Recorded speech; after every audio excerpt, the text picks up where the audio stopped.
So we're live. I'm very happy to have Claire with me again. Hello, Claire. Hello, Khalid. Good to be I'm here Khalid. again. Can you say my name the Arabic way? I'm learning to say it properly as well. Khalid. Can you do it? Khalid. Khalid. Oh no, sounds like you're gonna spit at me in a minute. Um, yeah, it's a kha like the Loch Ness. Um, Yes. so for people who don't know, who are not regular followers of this stream, I've moved to Jordan. I'm British, but I moved to Jordan. Love it here. But I'm not going to get to too many personal details that might bore you. I do like to get past the intro and get into the topic.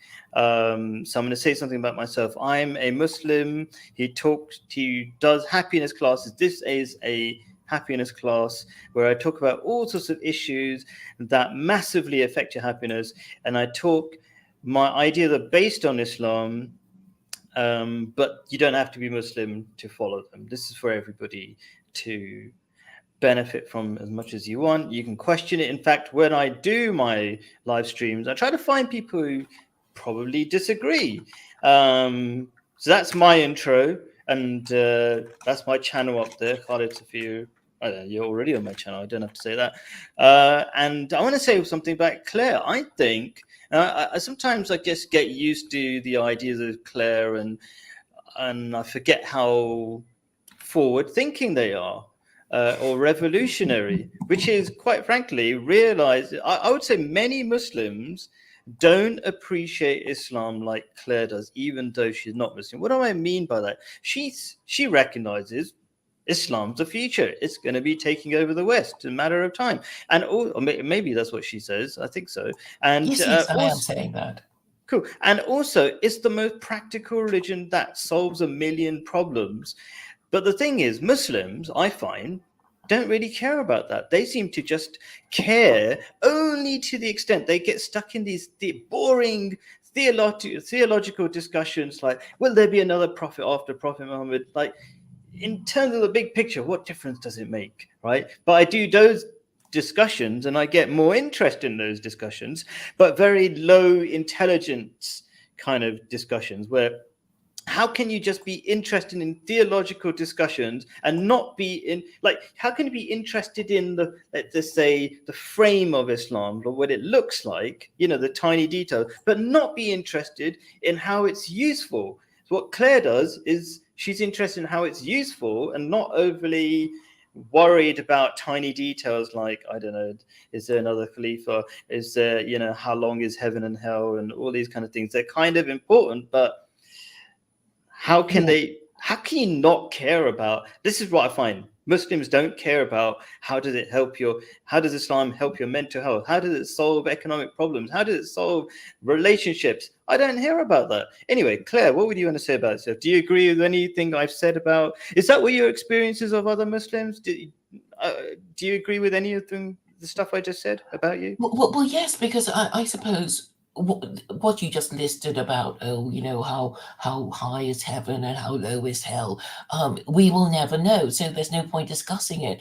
But in the meantime, there are lots of things to discuss in the Quran itself, and being legally trained, I am interested in the ins and outs of the rules, and so this week I've been making the point that prostitution and slavery has not been forbidden in either the Bible or the Quran, and this just freaks so many people out, and they call me all kinds of names. But then they get angry with me because they can't deny that it hasn't been forbidden. So if you like to play around with rules in a lawyerly way, then the Quran is the book for you. I have my doubts that prostitution is not forbidden because but I think there's a bit about, are you talking about like you're allowed to have sex with the people who your right hand possesses? Is that where you're getting the ideas from?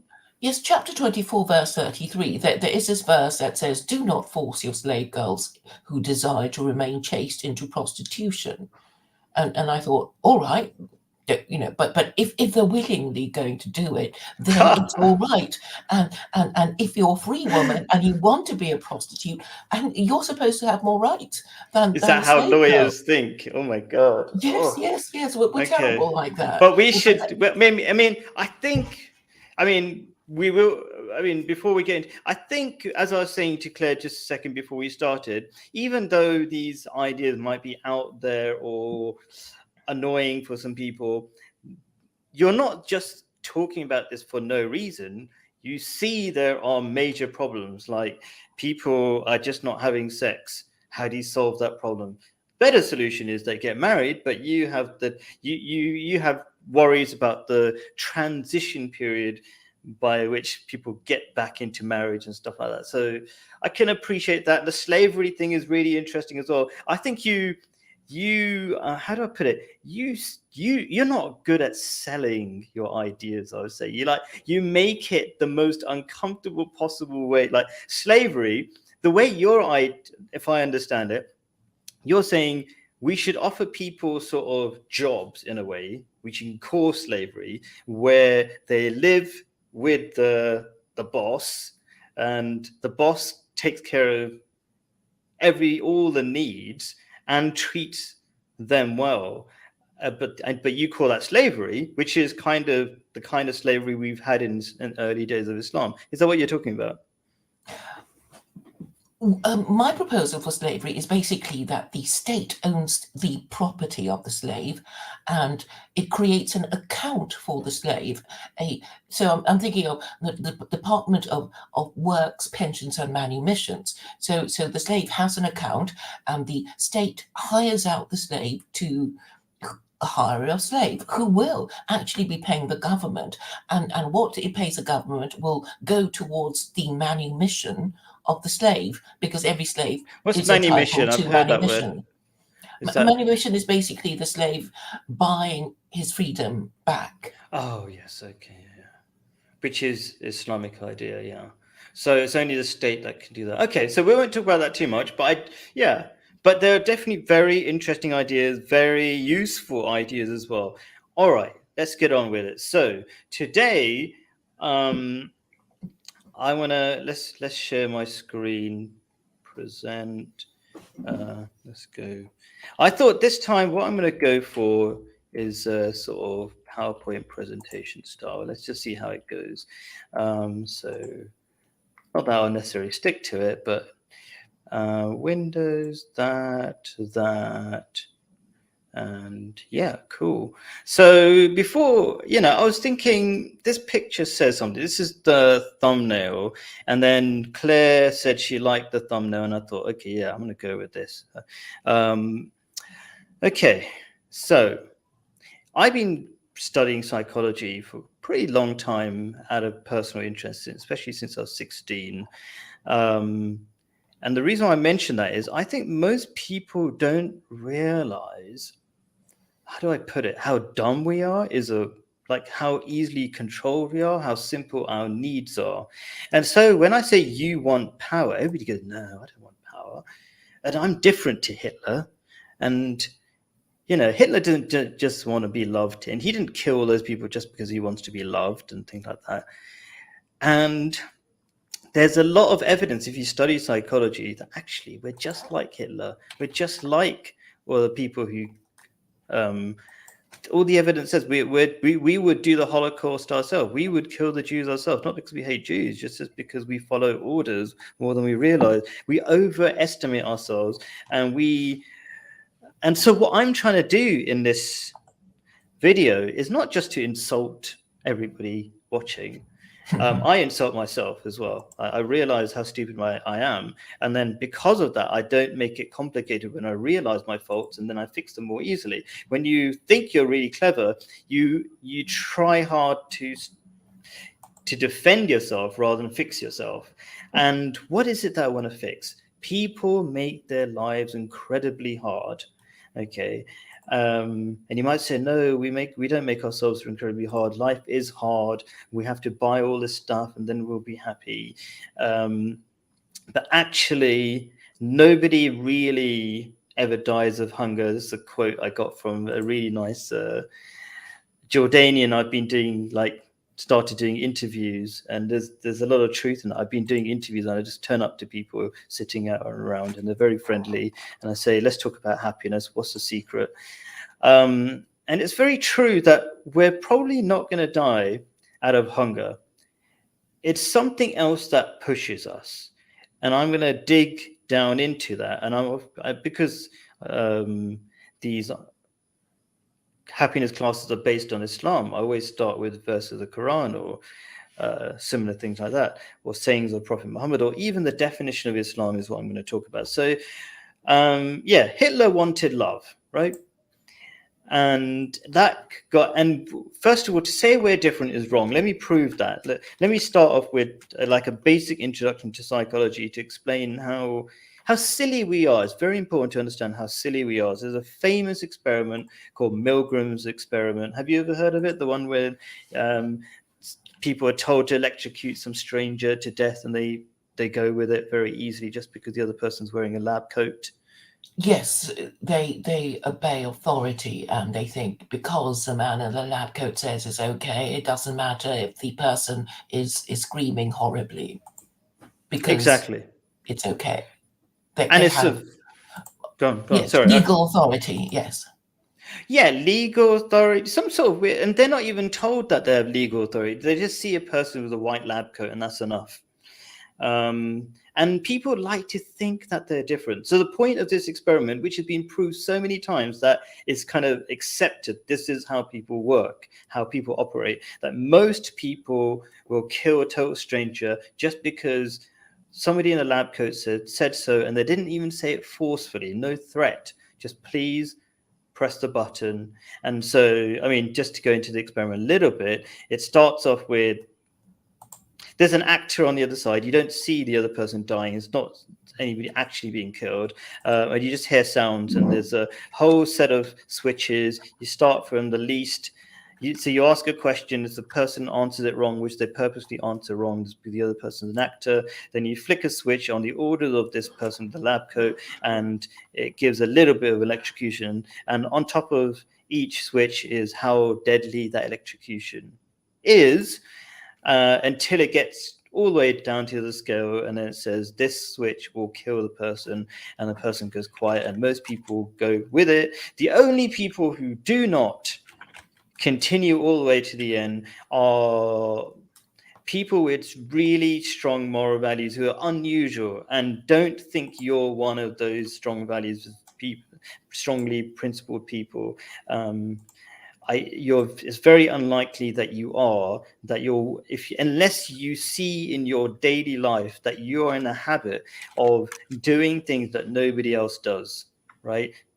For the truth, like you have to be highly exceptional, and I don't know many highly exceptional people. Other than people who come to Speaker's Corner and things like that, those people stand up for what they think. But most people I know are too timid or shy to really stand up for anything. So you're not different, okay? And then power is a means to love. So what do you think about the first thing about you're not different to Hitler or the people who committed the Holocaust or anything like that? What do you think about that, Claire? Well, it gave me a few uncomfortable moments because you're basically saying, okay, Hitler was a politician that came to a sticky end, but then there are lots of political activists, now and before and in the future, who will think that they're doing something good and moral, and they need power in order to do what they think would improve society and would, which obviously a lot of people will oppose. So, because we also know that the Prophet Muhammad was faced with a lot of opposition, and so was Moses, and so were a lot of many of God's prophets. So how do we know if we're good or evil? We might think we're being perfectly reasonable and being noble and kind when actually a lot of people think we're just evil or mad or And stupid. Hitler didn't think he was evil. He thought he was doing everybody a favor. He was Yes. trying to make a better Germany. He didn't say he was evil. He went around in a white coat and he was everybody's savior. And he saw lots of problems where there were lots of problems, actual problems. Clearly, there were so many people starving, and he said, "I'm going to fix it." And he fixed all sorts of family issues. I'm not promoting Hitler, by the way. I'm just saying, like, people who want power, they don't say, I'm going to do evil with it. They think they're doing some sort of good with it. So, and they promote themselves that way as well. Yeah. Okay. I'm getting all sorts of interesting comments. I like it. Lots of participation. So you've got, do you know, or I don't know why, I think I've seen him or somebody in your stream somewhere, Orfeo Tresula or something. I don't know. He Yes, sounds yes, familiar. yes. He is one of mine. Okay. You're regulars, yeah. Okay. There were like half a dozen Hitlers. The project was to destroy Germans. Um, I don't know. I mean, there's obviously this comment. Was this comment before the stream started? Is that how you saw it, Claire? You sent it to me before. I can't actually. Okay, so this your stream is being simultaneously streamed on my channel. Yeah. So that's where it comes from. Sorry, what was your question? Because you sent it to me earlier on today, a long time ago. Oh yes, Bubblegum Gun is one of mine, Yeah. and he posted that comment on your video Before the stream started, isn't before the it? stream even Oh, started. okay. I didn't even notice. Okay, yeah. So cool. Okay, so completely the opposite. Life is hard because. So we will talk about that. That's kind of like an overall sort of response. But I think Orfeo Tresula, if am I saying it reasonably right? I don't know. So. Yeah, is kind of suggesting there's only a few Hitlers. I think there's a lot. Hitler, I think a lot of us are Hitlers if we're given the opportunity. And also, I'm going to sound like I'm promoting Hitler again, but one of the reasons why Hitler was Hitler is because he pursued things through great difficulty. It wasn't an easy task to do what he did, not the Holocaust bit, but to gain power itself from nowhere.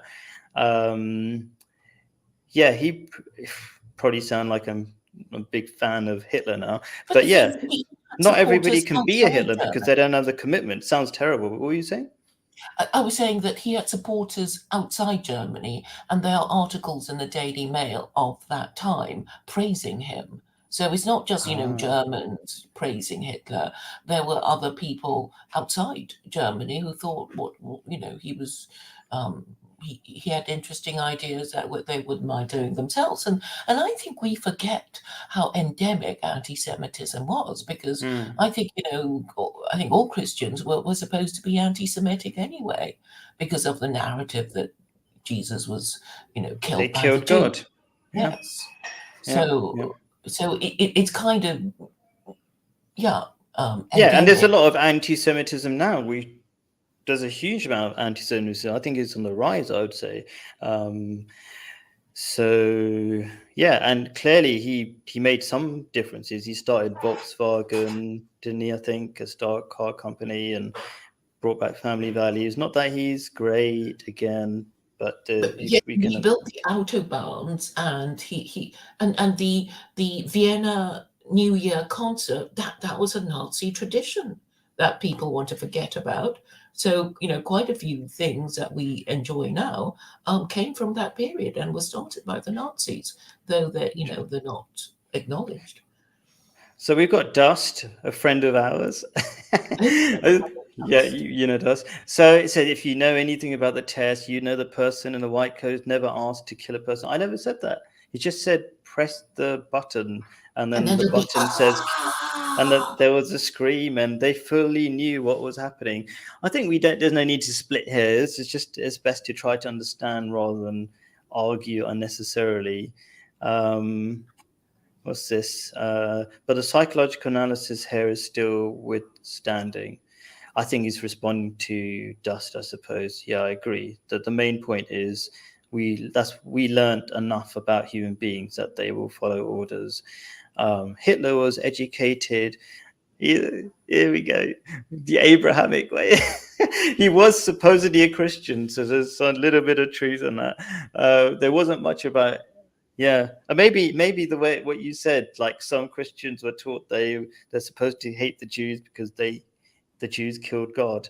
Um, Hitler was educated the Abrahamic way in just living the dream of religious leaders. Yeah, I mean, I don't think people take you seriously if you just say everything is Abrahamic. You know, everything, every problem, just Abraham. Anyway, Time Magazine of the Year, Dust said this as well. Like, this is a bit of a sidetrack, but I do feel like saying this, right? Dust once said Hitler was Abraham. Sorry, I'm saying the wrong word now. Time Magazine of the Year. At that time, Time Magazine Man of the Year didn't mean that was somebody they particularly thought was good. I mean, I looked into it. They just thought somebody who made a difference, but maybe there's some truth in it. I'm not sure. What do you think? Have you ever heard of this, Hitler being Time Magazine Man of the Year? Yes, because I mean, they would think, here's a man, an interesting man with interesting ideas, and newsworthy because of that, and the most newsworthy man, this year. So, it's not necessarily praise, but I suppose most people would be happy to be, considered man of the year in Time magazine. Yeah, because when I researched it, maybe they were making excuses and they were saying it wasn't that he was the greatest or most revered person, but he made I don't want to say made a difference because it sounds like a positive thing, like impactful, good or bad. But anyway, okay. Anyway, let's try to get to the main topic. I'm too easily being swayed by these things. My fault because I'm going through the comments. But anyway, so power is a means to love. Okay, so I'm going to go through all sorts of examples where ordinary people do actually want power. So if you go through a very simple example, what does it mean to be successful? What do you think it means to be successful? To get what you want. Okay, what do you want? Let's drill down. I'm going to talk about you at some point in more depth, but what do you want? Okay, it's quite a high ambition because I want secular Quranism to be adopted ideally by the American Republic, because when it is finally done, the rest of the West will follow, and then the rest of the world will follow. And for this reason, I think Muslims should support me, but they don't like me presuming to interpret their Quran better than they have done in their 1400 years of history. So they don't cooperate, with a few noble So is exceptions that like annoying? Is that annoying that they don't cooperate? Yes, because I'm saying, this is a solution. You just have to talk about it. You don't even have to agree, to praise it. I don't mind if you say, "Oh, it's such a silly idea by this silly old woman. We hate her, and her ideas are silly because of ABC and XYZ." And I would rather that they did that than just, not And why are talk you about it, trying because so? I think it's easier No. to do dawah in that way, because they're complaining that secular Quranism will make it interesting for any person listening who isn't quite with the idea of converting to Islam, but they might Hmm. later, or their children might. Hmm. So the reason why I'm asking this is, and I'm probably not doing it the best way, but if it is such a struggle, that suggests that you are annoyed that people are not accepting your authority.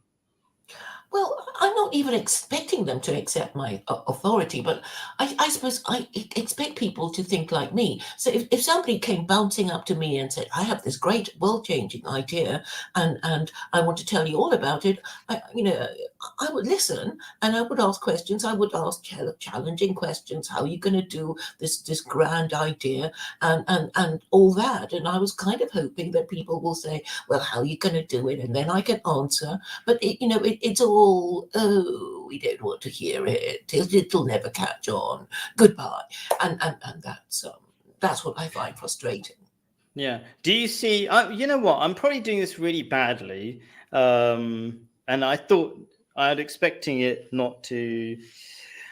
My question line of questioning not to be so good as to expose, let's see, the idea as simple as possible or more as clearly as possible. But when we what is the motive to work so hard to get an idea across and yet be frustrated, that suggests that you want acceptance. I'm probably doing it really badly, and I don't think you hide some of that to some extent, right? But if it was completely selfless and you're simply doing it for other people for their benefit and not at all 0% for your own benefit, it wouldn't. And you can disagree with me and whatever, but it wouldn't affect you. Like, okay, I do these live streams. I want to help people. And I'm not saying I'm perfect. I'm a million miles from perfect. I'm constantly working myself and very aware of this issue of wanting power of different forms.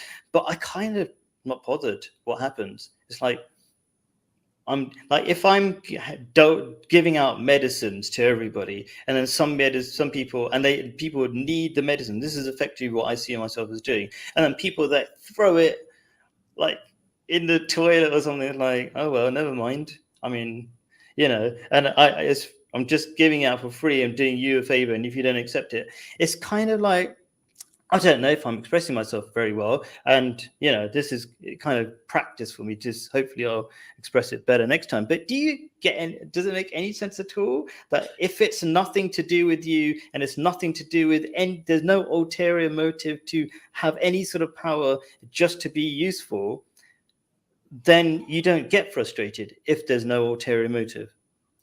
Yeah, but which is presumably why I'm doing it, because a lot of people say, "Oh, give it up, Claire. Do something useful with your life because it's never going to catch on, etc., etc." But I return to the subject again and again because I think this is the solution to all your problems. Why can't you just consider it properly? And am I being sort of narcissistic, or am I just saying it's such a simple solution? Why don't you try? Why don't you try and understand it? Instead of sort of running away. And so I don't really know. I mean, the analogy I can think of is the time when I saw this fox cub, this mangy fox cub in the morning, standing on a pizza box, trying to get at the pizza underneath it. And I was just kind of willing it to just step off the pizza box and flip it open. But it was just so anxious to get at the pizza. It just wasn't prepared to even, move back a little to consider the problem. And I feel I am that person again, and the fox cub is, I guess, the ruling The classes of Westerners. the West. Yes. Yeah. Yes. Yeah. Yeah. Okay. And so I'm gonna drill down to a few examples of people I've been talking to and try to possibly explain to show people really that life is easy and you are making. So okay, let me put it this way. You can do extremely difficult things. I'm always trying to do all sorts of extremely difficult things. I'm trying to change the world. That's a really hard thing, right? But it doesn't feel difficult because I'm not invested in the outcome. I'm just playing my part. That's all. I have no intention of forcing people to accept it or whatever. I'll just keep answering questions, keep doing my bit. And that's a really enjoyable process. You kill the joy, the journey, the process when you're invested in a particular outcome and you want people's acceptance and stuff like that. That is a sign that you want power. If you want people's acceptance, if you need lots of views and subscribers and people to tell you your show is great, then would you say that's a sign that there's an element of you needing power? It's not the Hitler level power, but there's some need for or thirst for power if you need all this stuff. Yeah, I think it's about the ordering of priorities. If you're a YouTuber, you obviously want lots of subscribers, and you might actually not say certain things because you don't want to upset your subscribers, and you might give them stuff, your subscribers, things that you don't really believe in, but which you think they like, and I guess I don't compromise on that. I will just say what I think, whether they like it or not, and I think that is how it should be if you believe in your message. And the other thing is that I think politics is a vocation, and by that I mean you just can't help but want to do it, and you're not doing it for money or glory. You just you believe in your cause so much that you just can't help yourself from returning to your Okay. So yeah, views again and again, yeah, and, yeah. and, So and and therefore you don't go on, go mind on. being mocked and ridiculed and that sort of thing. Yeah, I agree. I mean, if it's when you say it's a vocation, I wouldn't say it's a vocation for most politicians, or maybe you can say it is, but most people would accept that they're power hungry and they don't have particular good motives. Um, okay, yeah. So, I mean, yeah, maybe in the examples that are coming up, maybe it'll become more obvious what I'm trying to say. But the thing I wanted to say, the reason why power makes life difficult is because it's essentially when you have power, it's like any other material thing. Whenever you get a certain amount, you want more. It's essentially an addiction and it makes your life difficult. So I'm not picking up these random topics for the sake of making a live stream. I genuinely can see that if we try to dig down into our lives and what makes it difficult, our lives should be simple. There are, well, in terms of our food needs, it's incredibly little, especially if you fast and things like that. You will notice how little actually you need. The but we overcompensate because we're miserable. We eat more food because we're unhappy. We watch lots of live stream video. Oh, not lots of live stream. I don't know. We've just watched lots of stuff and whatever, or have lots of sex, just more sex than we might need. I don't know. To take our To, minds off our own restlessness, perhaps. yeah, the restlessness, the emptiness. Great, exactly. So power is an power for the sake of being powerful is an empty pursuit which never fulfills. And so now I'm going to quickly get to my theory based on. Okay, so this is a verse of the Quran, and to those who disbelieve, so the Arabic words are a lot more meaningful, especially like the word disbelieve essentially means people who are hiding from the light of beauty or power of God, right? Their deeds are like a mirage in the desert. The thirsty one thinks it to be water until when he comes up to it, he finds it to be nothing, and he finds Allah near him who fully pays him his account, and Allah is swift in reckoning. So if you think about any addiction, it essentially, I would say, is very accurately described by this. What is an addiction? You think when you get that next hit, whatever it is, it doesn't have to be exactly drugs, it could be power, it could be more porn, it could be whatever, then finally you'll have some peace and you'll be happy. That's the mirage effect. And mirage is a special kind of illusion which in the distant it looks appealing. It looks like it will quench your thirst for all the emptiness that you feel inside. But when you finally arrive at a mirage, it always disappears, and that's a perfect metaphor for what you experience in addiction. And then there's this idea that Allah pays you your account. You realize temporarily the emptiness of that pursuit, and you get punished for it. There's all sorts of punishment for it, for your empty addictions. They come in all sorts of forms, but self-hate or self-loathing is a, a big one, I would say. I think it's a source of depression and things like that when you chase empty things. What do you think so far about? I'm going to lead on to this is like kind of. I'm going to maybe I'll say the next bit first, and then I'll ask you what you think about what I'm explaining here. So, what's the solution? Oh, I thought I wrote something else. Anyway, so what I was going to say, the solution. So what is the solution, and what's it got to do with power? Basically, the word Islam means two things. It means peace, inner peace, outer peace as well, peace with the world. Uh, But it also means to submit your will or your power to God. Okay, to give your so God doesn't need your power. Obviously, God is all powerful. So where does your power go? God tells you to give your power in service of other people. So let me just bring it all together. All I'm saying is that the word Islam is basically telling you how to live your life in a way that is fulfilling. So if you give up your own personal desires for other people, you give up your personal work, all the effort you put into making yourself powerful and important, and give other people power and help other people succeed and things like that, because that's what it means to give your power to God, because God doesn't need your power, only then will you have peace.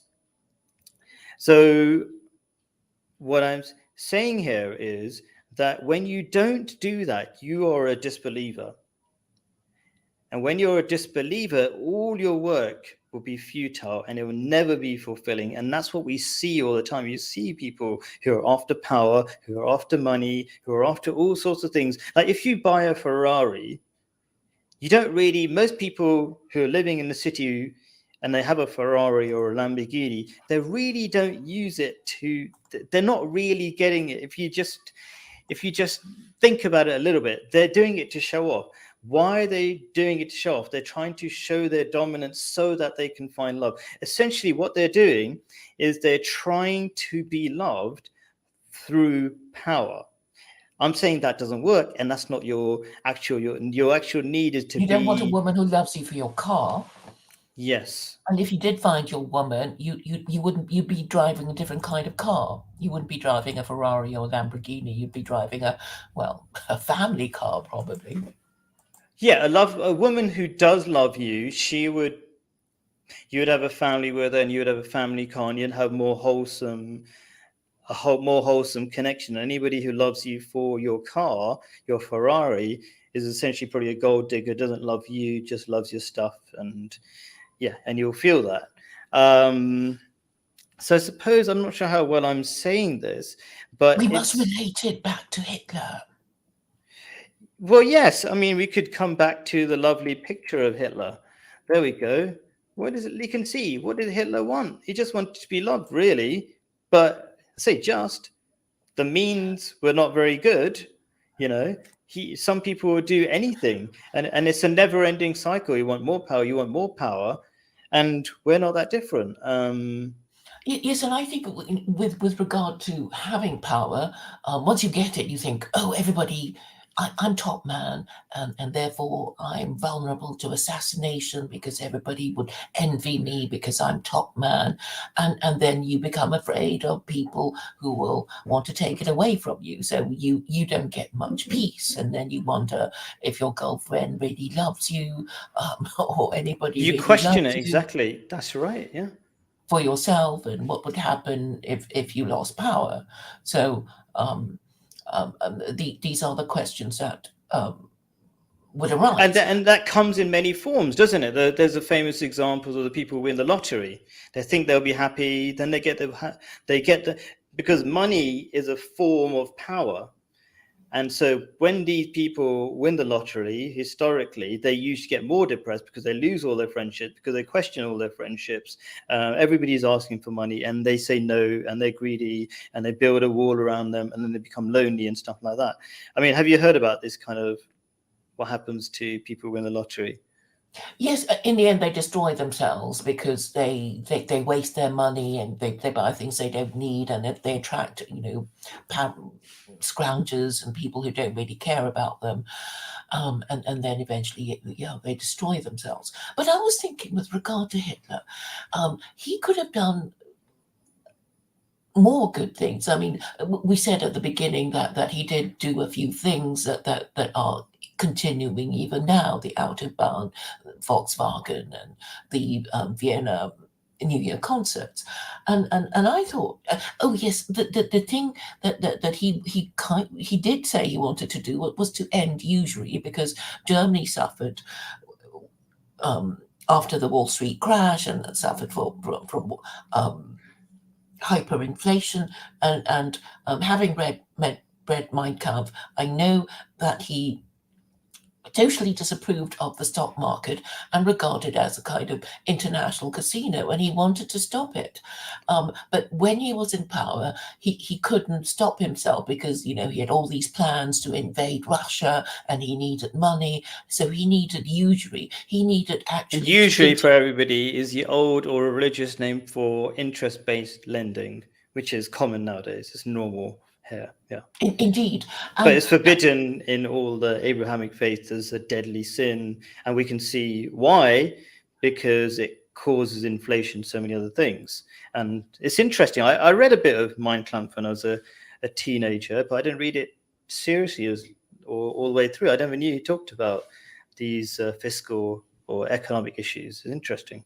yeah, I mean, he was going so far to say that he would abolish the stock market because he thought it was a form of gambling, I would and agree. Islam forbids gambling. Yeah. So, you know, and he was a teetotaler. So, in some ways, Hitler was kind of Muslim, proto-Muslim in a way.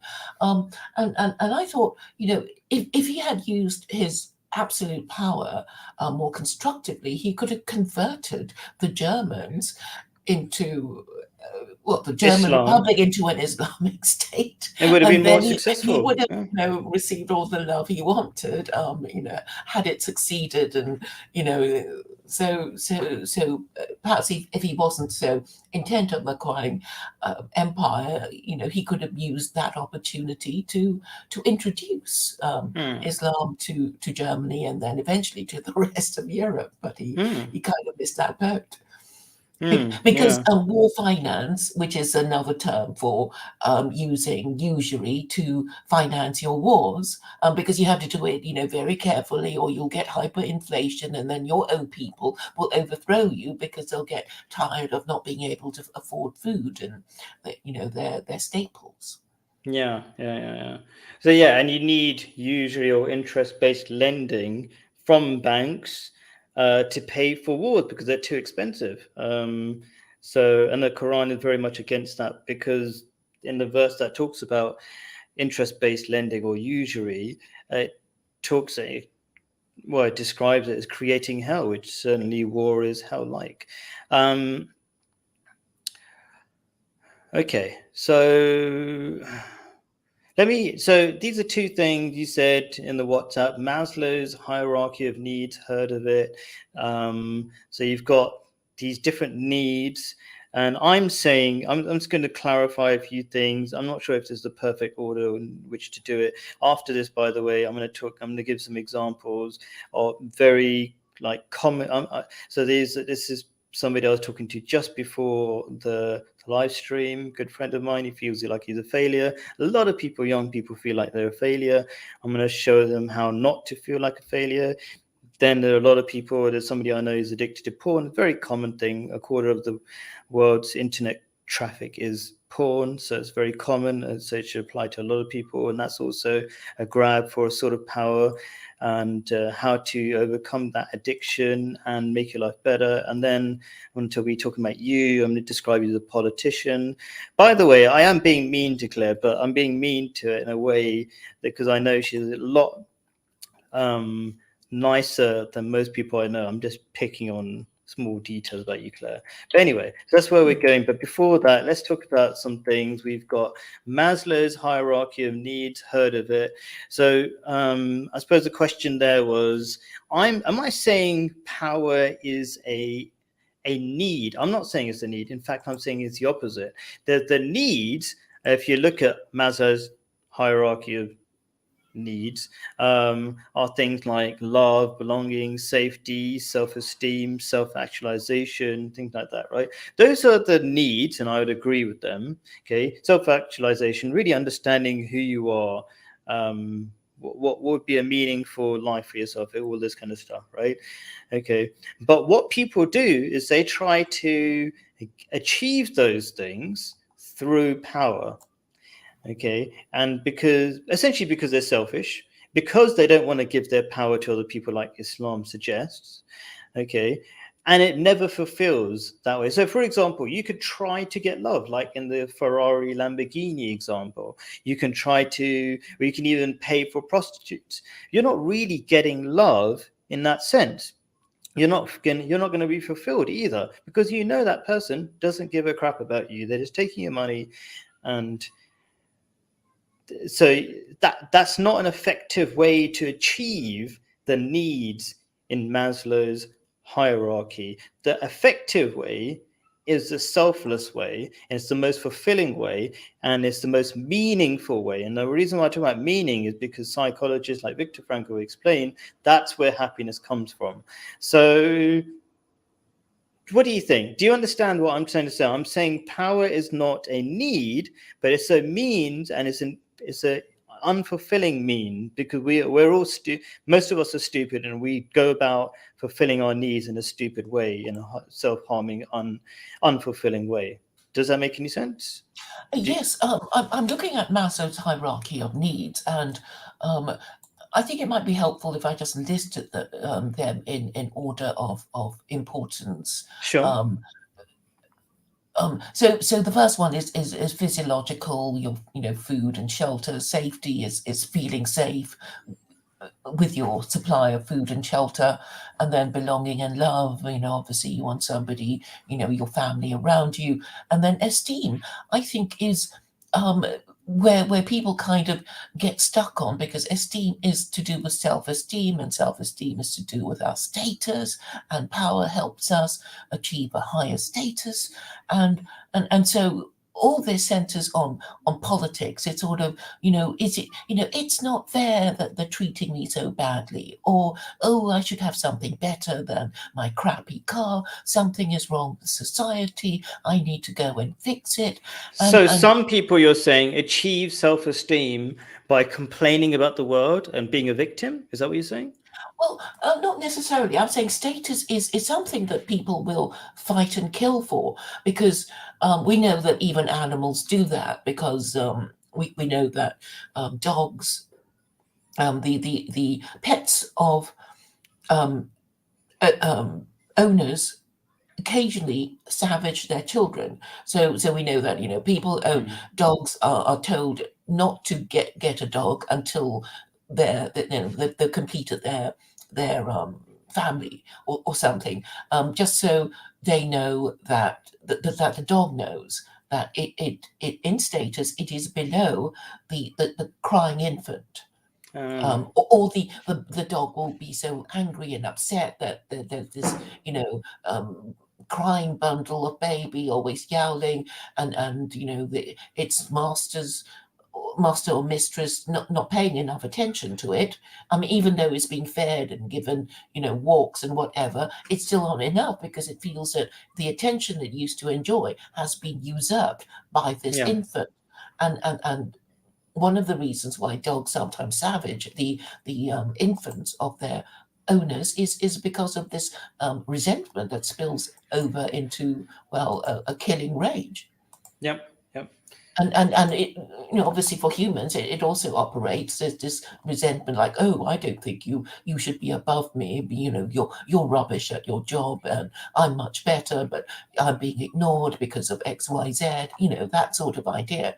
So I think we all get stuck at esteem, most of us, because we don't think we're getting the status that we deserve. And this is where Yeah. politicians come in to stir up our discontent, to harness our resentment for their own objectives, which Hitler was doing, like, blame the Yeah. Jews, kick them out, and then your society will be better. But of course, it didn't happen in the way that he said it would. Yeah, I'm just thinking about what you said. We get stuck in self-esteem. I think generally when you're addicted, you always feel stuck in a rut. It's never enough what you get, because you're basically trying to achieve it the wrong way. How do you feel about that? Yes, because I'm thinking of these behavioral addictions like shopaholism, because a lot of shopaholics don't actually even open their acquisitions when they get home. What they enjoy is seeing something they really like and buying it and putting seeing it put into some fancy shop bag and taking it home. But once they get home, they don't really want it anymore. Yeah. So And so then if we, and go on, go on. I keep interrupting you. You were saying, go on. What I'm trying to say is okay. Another example is I when I did smoke, there was a time when I was actually smoking, and I thought, oh, I must light another cigarette. When absent-mindedly, I still had a cigarette in my hand. So there was obviously some kind of psychological need that wasn't being satisfied by already having the cigarette, because the cigarette only represented some other need. So, or the radio's on, but I was so not listening to it that I thought I'd turn the radio on, but it was already on. Hmm. If you know what I Sure. mean. So you're describing different kinds of addictions, and then we have to question what is behind those addictions. Because sometimes we think we often nowadays in the West we lack introspection. We don't really dig deep inside because we're so used to expressing or just understanding things in a very narrow materialistic way. So you question like, why is it that people keep buying stuff they don't need? It's not just random. There's always a reason. Um, and maybe so if we go into a practical example, it could be, this is a typical one: women buying loads of shoes that they don't need. I mean, I've heard of this many times. My wife doesn't do it. Maybe she does a little bit. My daughter does a little bit as well. Um, uh, but like, why would you buy the shoes? Is because you're hoping that people respect you more. Would you say that's right? You don't buy crappy shoes. What would Mhm. be what's the reasoning for the addiction to buying lots of shoes that you barely ever wear? I think it's the kick that we get when we see something we like, and then the pleasure we have upon acquisition. Sure, but So, if you think deeply, what is the kick? The kick is you imagine yourself wearing it, and then you imagine somebody giving you a compliment, right? uh, I doubt that's missing. I think sometimes it's too subtle and we're not aware of it. I think because it doesn't make sense otherwise. What is the nature of the kick? just a pleasure of acquisition, I would say. You I know, doubt that. I don't agree. I think Mhm. that's not enough introspection. I think the reality is that we see ourselves. I don't see myself particularly. I don't wear too many shoes, but yes, I wear some shoes. You say you're a woman who wears too many shoes. There's something behind it. What is it? You imagine yourself wearing the shoes. You imagine people loving you more for the shoes, and therefore, since they Noticing love you, us, yeah, and taking then notice of us. but then what? Where does it lead to? A form of power, and then they will listen to you. That's what it. Otherwise, it doesn't make any sense. We want attention. Yeah, but what That's for what we are what like. reason? But for what reason? What people don't just want, just like the thing we were talking about, the makeup, right? People wear makeup for a reason. When you analyze it, you're essentially sexualizing yourself and saying, I'm ready to mate. But you don't, people don't want to hear that because it sounds terrible. But there's always a reality that we need to dig, and it's really helpful to dig. People might think, oh, why are you being so difficult on yourself? When you realize how simple you are and how simple your needs are, and somehow how stupid your needs are, it's very important to show how stupid your needs are. Then only then do you stop doing stupid things, when you realize how simple and stupid and how obvious they are. Do you see what I'm saying? Do you get my where I'm trying to show how dumb it is, so you stop doing dumb things, so you, not you particularly, so we all stop making our lives difficult. Like, does that make any sense Yes, we about the should shoes? analyze the motives, our own motives for doing certain things that we don't even think, we don't even question. It's like, oh, well, I'm a bit bored. I think I'll go shopping or whatever it is. I mean, some people might go drinking, some people might go gambling, you know. or anything that they're not supposed to do. Any of the sins that we're And there's supposed to always a avoid. reason. There's always something missing that they desire. When they go drinking, there's a reason. When they go gambling, there's a reason. So I'm going to get to the next bit. Bubblegum Gun says completely the opposite. Life is hard because people lack power. To surrender power to a select few is the problem of the indoctrinated people, stupid people who give away their powers just because their religion tells them so or something. There is only power, and those too weak to seek it. God is power. Interesting. Said God is power. I felt like it's the opposite of everything she said. So she or he, I don't know. He. Okay, you know bubblegum, yeah. Because a regular of yours. So most of it, except for the God is power bit, sounded like actually don't be dumb, don't give away your power. And then God is power. I'm going to ignore that because I don't see how it fits in with this. Kind of sounds like the exact opposite. Maybe I'll ignore it for a second so I can try to understand.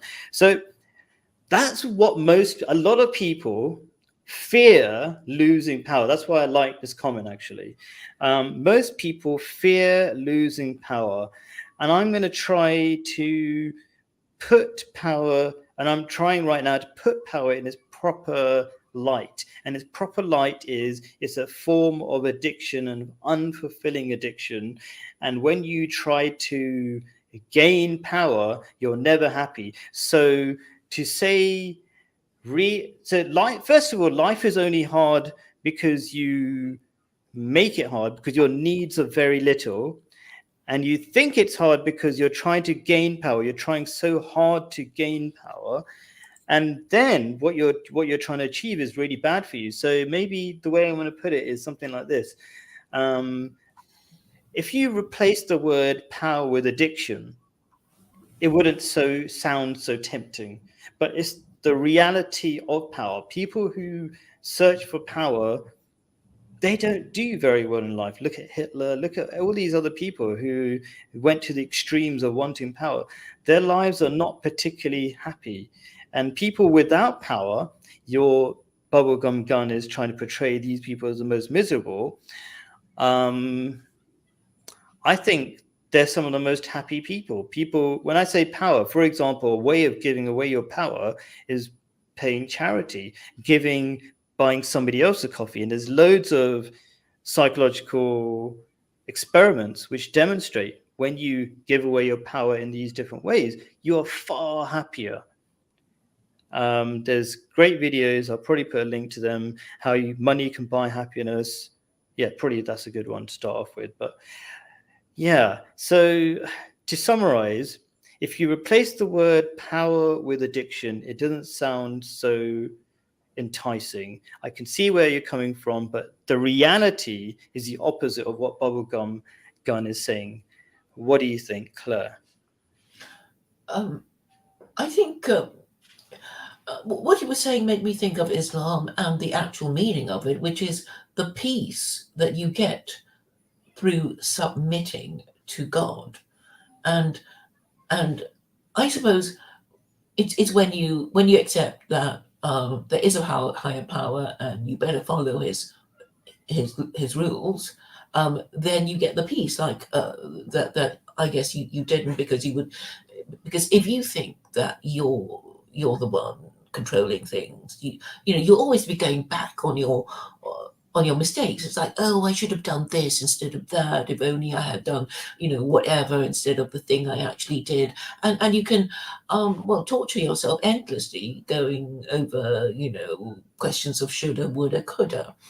And but when you think, oh well, it's all in God's hands, then you get that peace, and maybe that is what you were talking about, the peace that you get when you surrender your power and say, all right, I'm not going to be telling anybody what to do now. I will just follow orders. 100%. I think you've said it better than I could. Thank you very much for being here. Yeah, thank you so much. Okay, yeah. And so, yeah, I was a bit confused because in the beginning, Bubblegum Gunn said completely the opposite, like as if they're disagreeing with what I was saying. And life is hard because people need power, and if you give up power, that's a bad thing. And then it said God is power at the end, which is I agree. And maybe we both interpreted what Bubblegum Gunn said differently. I don't know, in the opposite way. Yeah, I mean, they're not in proper sentences, so it's difficult to know what it means or the point he's trying to make. I assume that he believes in God. I think. I mean, or do you think he's an atheist? Well, it said God is power, so I kind of assume believes in God, unless, and it did it with capital G. I don't know. I'm confused. Yeah. So I guess his first sentence is that people are miserable because they feel they lack power and status, and some people might submit to the wrong people, bad people, for wrong reasons, and what I find puzzling, there's only power and those two. No. So it starts off with this. So it starts off really with this. So that's actually quite insightful. Power is not addiction. Power is addiction. Well, Orfeo Trishula, he doesn't make much sense usually. I thought he was agreeing with me and saying he was good. It's very difficult to know what he's actually saying. I mean, it is annoying that a lot of people, don't really make much sense when, and the sentences don't. You're so mean, Claire. I think he was saying. I think he was saying that they shouldn't. They're so akin, as it were, power and addiction, that you shouldn't even separate. You shouldn't even say is an addiction, power is addiction. Maybe he's going over the top and whatever, agreeing. I don't know. Anyway, so essentially, I believe, is agreeing that power is addiction. I suppose that's all it is, really.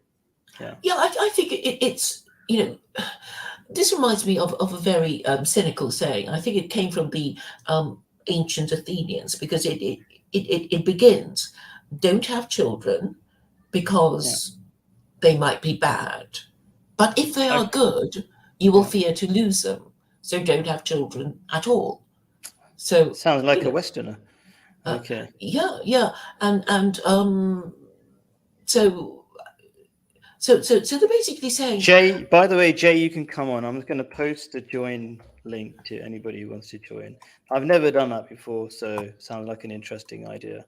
So I just posted it in the live chat. Yeah, go on. So Athenians are saying don't have children in case it goes wrong. Because they might be bad and give you problems. But even if they're good, you will fear to lose them, I guess, in war, because the Athenians were always fighting the Spartans, and I guess, lots of people's sons are killed in war. So I guess that's why they got so cynical. But and I guess the equivalent is that, if you have power, it's obviously very precious. You taken a lot of trouble trying to acquire it, and you'll never have any peace because you think somebody's going to come and take it away from you, and therefore you won't be happy. That's right. Just like with money is never enough. And then when you've got the money, again, a really funny quote from this Arab or Jordanian person I was talking to. Is an older person, about 60 something. And he said, rich people don't spend their money. They're just guardians over it, from his experience, because they're so scared of losing it. All they do is spend time protecting it. Okay, I'll quickly go to this comment. But anyway, feel free. I've just, posted it in the live chat and join in. But what's this? An excess of stoicism has happened in the past, as you referenced. Me and Claire, I think we're both against stoicism. I think it's essentially listing the problems but not solving them. And I've done videos about that. So let's talk to Jay. Do you know Jay by any chance, Claire? Yes, I do. Reasonable person? You'll see. We're going to find... Who's Jay? Hello, Jay. Hi there, can you hear me? I can hear you. Welcome. Oh, good. Hi, Claire. Hello. I'm speaking through my iMac with no headphones, and it's just coming. But it out the sounds all speaker. right. But it's What Sounds sort of? fine. Tell I me did something a, about your. Go on. Go on. I did a speed awareness course, which is what happens in England when you get caught going too fast. And I spent 3 hours doing it yesterday, so hopefully it'll work as well as what that did. Okay. Tell me something about yourself, and then what your comments are about what we're talking about. Well, it was the the bit But about something about addiction. yourself first. Something All about right, yourself first. 1 or 2 words at least. Oh, Hard to say. yeah. So Yeah, are you a fan He of had the a speeding person? ticket. Are you a nationalist of some sort? There's a picture of what's his name? I've forgotten his name. Oh, Nigel already. Farage. Farage. Well, I Are you a guess. fan? Yeah, I guess I am. But that Tony picture Robinson supporter he is. Yeah, Claire knows me better than what I know myself. So, as you can probably hear, she's my twin sister. But no, I was on a stream a little while ago with somebody who doesn't particularly like Nigel Farage, so I thought I would endear myself. Just to wind him up. Oh, I see. No, but I do appreciate nationalism, and when it works, it's really good. But it's neither working now or not. It's just not working. But no, me and Claire are going to be talking about why nationalism doesn't work at the moment. In fact, I'm talking about it tomorrow with Dust.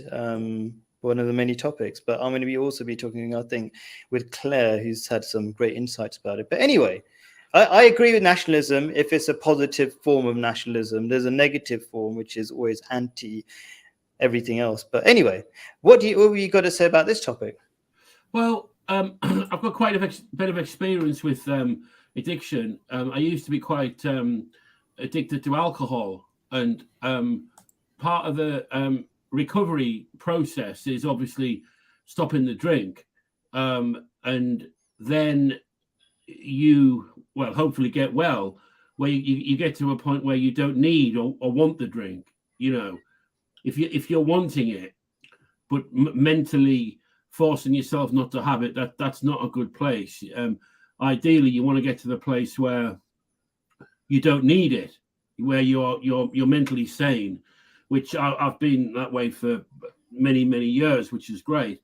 But in that recovery process, there's quite a lot of God or spiritual work, and quite a lot of it is what you were talking about, why people buy shoes. And there's one of the lines in one of the books that we read is that the subject, as in the person, thinks that if he or she manages well, rest, satisfaction from the world, all will be well.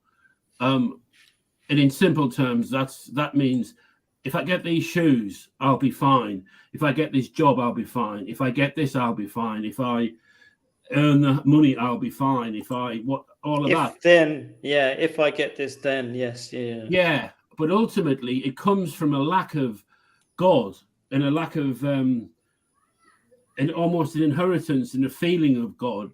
I don't just mean doing the rituals, but actually knowing that you're well without that stuff. And none you're talking about the 12 steps, isn't it? Which is a very spiritual process. Yeah, but there's quite a lot of literature like offset and from around it and things like that. But ultimately, they take, and it's also from 1930s Christianity, like the New Age Christianity, which kind of went from Ireland to New York. It's the sort of stuff that Claire hates. Where they saying that you need to have like an absolute faith in God, and then that is the beginning, and that's why they believe. I think it's in the Old Testament where one of the commandments or whatever is that like you shall have no God before me, and that's to protect us. And it sounds like God's insecure, God's jealous, God's needs us to worship him and that, but it's actually for our own protection, because if the woman and Claire does not, well, in that sense, dress up. She's not like, doesn't flaunt her latest designs and like some girls do or women do. Claire's quite plain dressing. humble. Just what's the word, Claire? I guess I'm not flamboyant in my. I think I prefer Jay's word, humble. I think that's a good way. Yeah. Okay. Yeah, but she doesn't need it. She doesn't need to, you know. Some women think, oh, men, you know, I need to have that. I need to have that, and it doesn't work, which is why they keep doing it.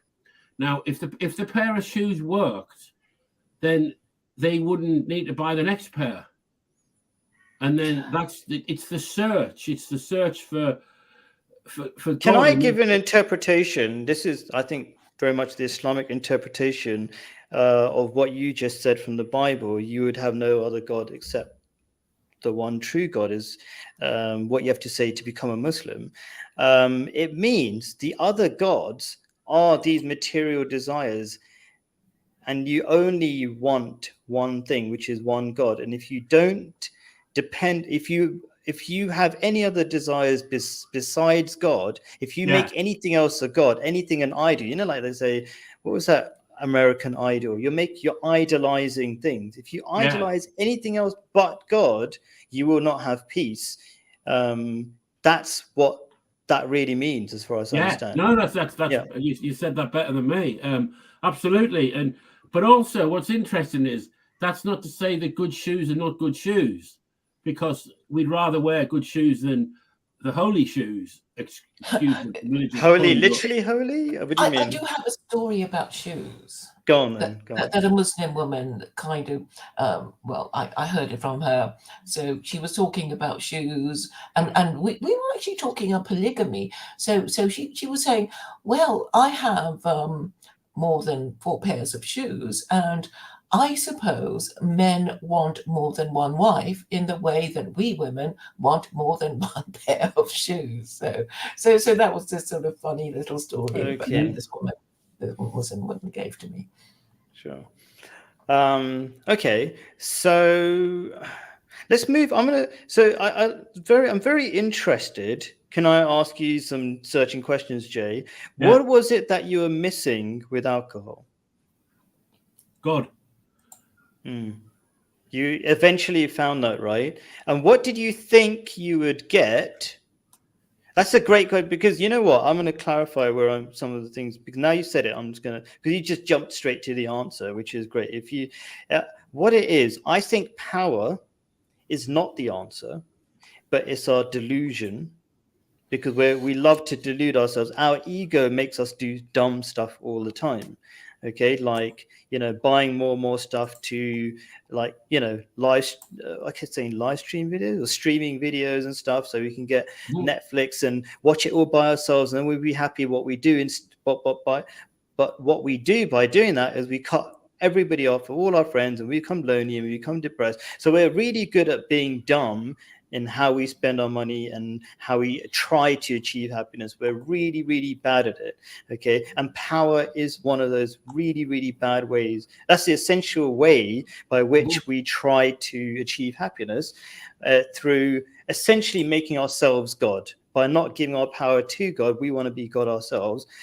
Maybe does that make any sense? Because absolutely, you just said perfect sense, okay. And I can hopefully add a little bit to it, where what's quite cunning is that it does work initially.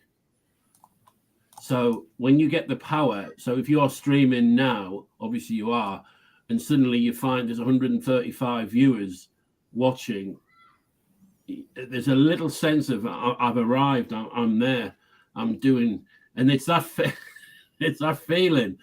Now that you might want to repeat that feeling. So it's hard not to feel good when people comment on you're looking good, Jay, or your shoes are good, Claire, or something. And we are humans and we do have egos, but it's where we really have to be watchful on us not thinking, right, I have to hell with all that other stuff. I can bypass it now because I've found the answer. And then we become God, almost because we've got 135 followers or 1 million followers or £1 million. There's no, and it's almost like they're the devil's toys. And it's not that shoes are bad or money is bad. It's our relationship to it, with it, and how it affects us. 100%. People who say capitalism is bad and things like that, I think they missed the point. Money is just it doesn't have life. It doesn't have good or bad. It's what we do with it, sort of thing. So it's all these kind of things. Well, social media isn't bad. If you get lots of views, it's not bad. If it helps people, but if your relationship with it, if you need the views to be to feel valid, or wherever the word is, then that's an issue. Then you're making yourself to God, and you're not there to serve people. You're trying to serve yourself. Well, it's the ego that feels valid. We look to validate the ego, and then you wake up the next morning, and it's the ego that needs fulfilling, not the soul. So then that starts that sort of trip. Well, some would say to the asylum, where you're constantly needing power or attention. And I would say something, which is that you don't really feel quite like the God that you described when you get your 135 viewers and whatever it is. You feel like I'm almost there, but you never feel fulfilled. And when you do achieve, imagine your goal was 135 viewers and you achieve it, temporarily go, oh, that was good, and then you really feel crap about it. I think that's the reality of addiction, and that's why I absolutely love this particular definition from the Quran about the description of addiction. It's a mirage. It always looks good from the distance. When you achieve it, it's crap, and you get punished for it.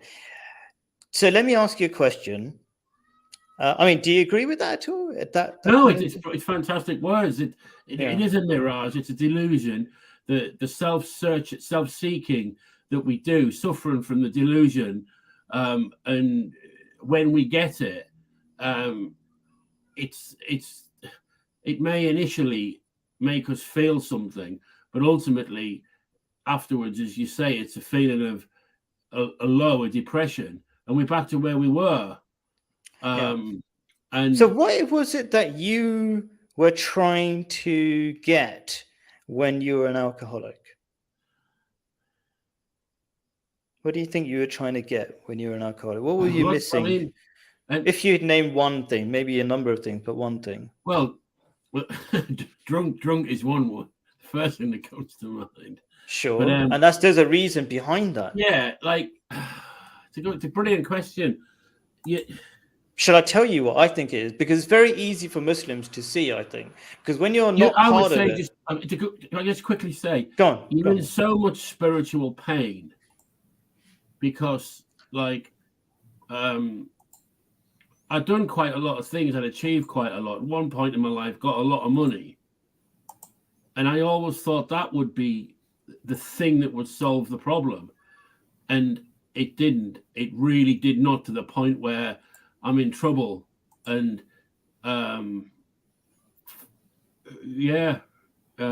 I totally get it. And along the way, it wasn't like you suddenly woke up. I don't think it's true.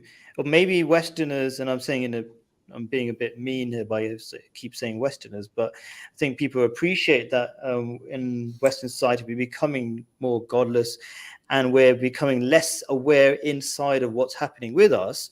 Completely. So I don't think that you suddenly woke up one day and said, I'm spiritually bankrupt. I'm so empty that I'm in pain. I think there were lots of telling signs on the way that you're doing a job, whatever it is, that's making you loads of money, and you know it's pointless, but it was subtle and you ignored it. And then it just got worse and worse. Yeah. And then you had to try to kill the pain with alcohol. Yeah. Okay. And that takes maybe, I don't know how many years, 20, 30 years to go downhill, then to go uphill. Yeah. You're So right. It doesn't happen like overnight, and it's a very hideous condition. That it's not like a broken leg where you get it fixed. I mean, it takes you a long time to really lose everything, externally and internally, and then you come back, and it's difficult because you could be middle-aged or because in Western society, because we stopped being spiritual, and by the way, I encourage people to become better Christians as well, if that's the easiest, closest thing they have to spirituality. I think Islam's the best form of spirituality, but I'm not going to go into that because I've been brought up just make people better in the way they can, and Islam even encourages that. He said, if you're going to be it says, like, even if you don't want to become a Muslim, come to something you agree on, which is one God, and that's the starting point. But anyway, so I'm getting two things, because this is the whole point of this whole talk. Why don't we go into a little bit of depth about what is addiction and why do we suffer from it? So it sounds like you wanted power of some sort through your jobs and money so you can achieve something. That could is that right? I always can you label what was that thing you were trying to achieve?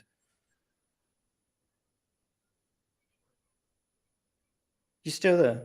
Recognition, notoriety, attention, I guess power in that sense. And 100%, exactly. And it did come, I'll be honest, at age 26, and it came pretty quick.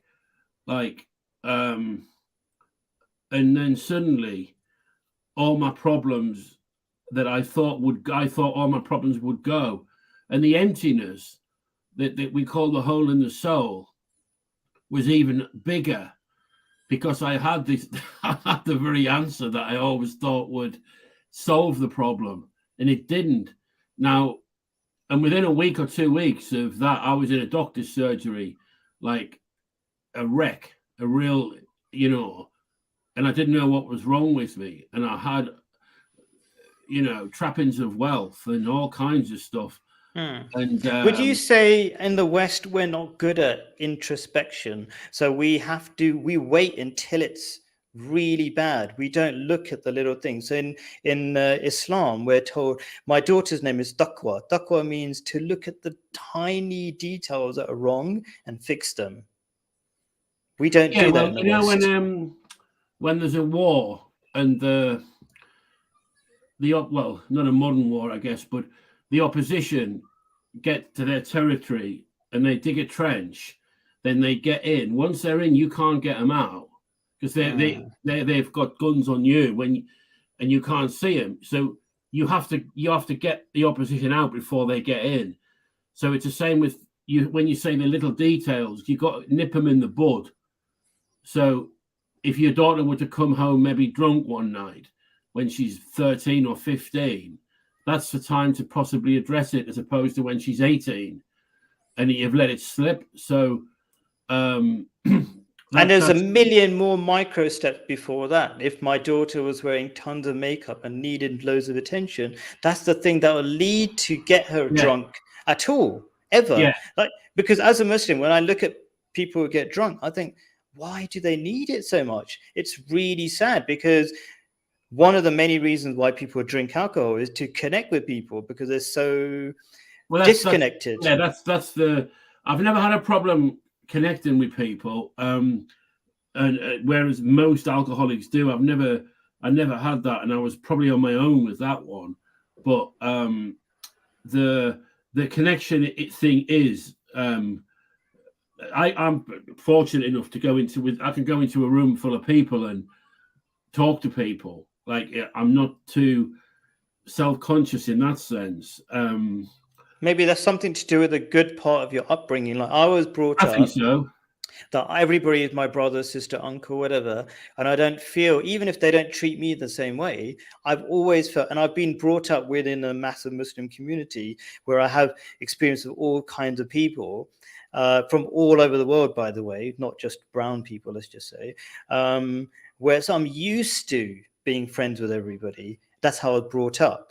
Maybe you had something like that?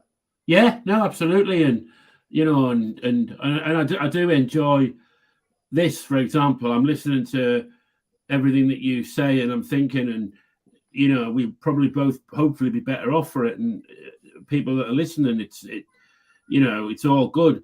I think in the West, I think that there is too much introspection in the form of therapy, and I think that can make a lot of problems worse.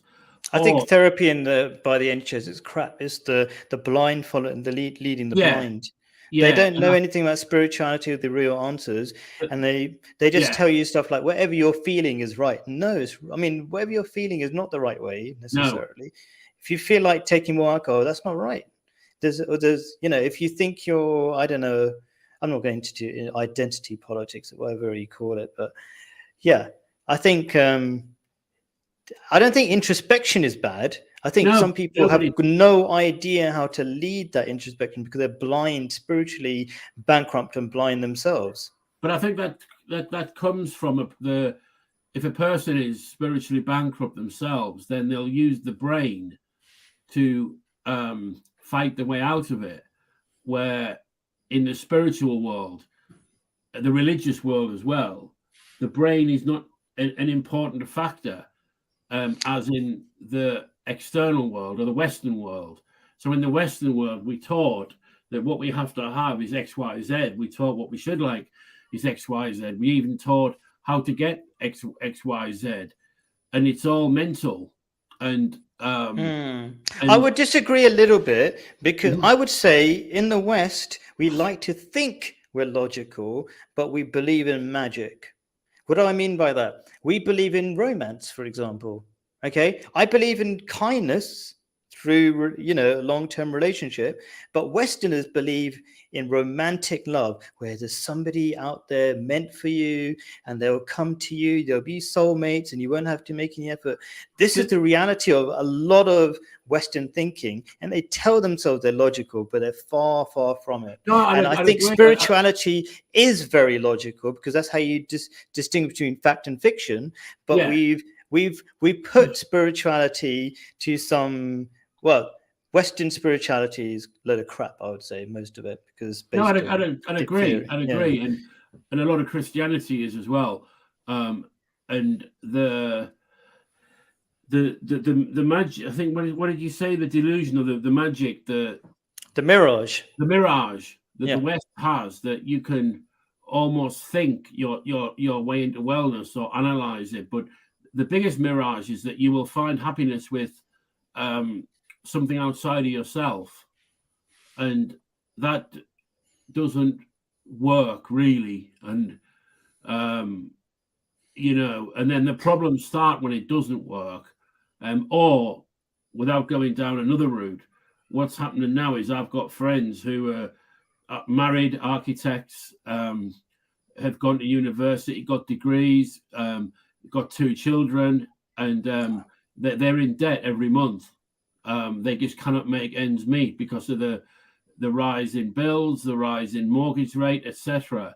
So they've actually done the right thing, but politically now they're getting screwed. The middle class is upper working class, whatever. So, you know, there's a lot of disharmony with those type of people. But are you married by any chance? Pardon? Are you married? No, I was. Okay. And, I'm asking that because this is a major issue that I'm going to be talking about as well. There's lots of articles about people who want to be married. They don't want to be single. Relationships are failing. People want to have children, but it doesn't work out. And it's causing a lot of problems in the West. So we're talking about, I want to point out, I like this thing, Orfeo Treasurer, making loads of really interesting points. Only the infinite can satisfy the empty. That's fantastic. I think there's a lot of empirical evidence, even from the business sector about this. There's somebody called Simon Sinek who talks about infinite games. It's the only way to have a fulfilling life. If you engage in something, you don't get involved to win. You get involved to stay in the game. He explains it much better than I do. and keep making improvements or something like that. But there's a lot of truth about the need for the infinite, which is essentially God. I'm going to move on to I'm trying to make a bit more progress, but I mean, I said make more progress. I think what we were talking about is the main thing anyway. I'm going to talk about different categories, and I'm going to get Claire. Claire, hopefully you're not getting bored. You're right there. You're still there. I'm here. So I'll try to get you involved as well. But I'm loving Orfeo. No, unless you're not Orfeo. So you're. Let me click away from this. You are Jay. Okay. So this is one of the major causes of anguish in young people's lives, and especially I would say failure. The sense of you're a failure. Very good, kind friend of mine feels that he's a failure, and then I asked him.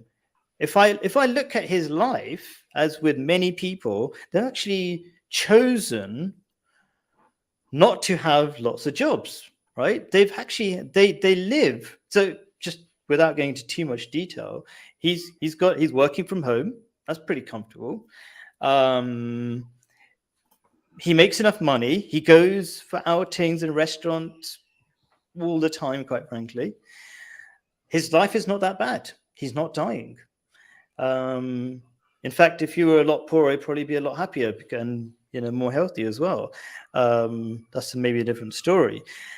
So, and then I asked him, like, what would make you successful if you had? And then it would be just some other increment, like another job that wasn't even that amazing. And the point is, when I drilled down to who it is you think makes you feel unsuccessful, is there somebody you imagine?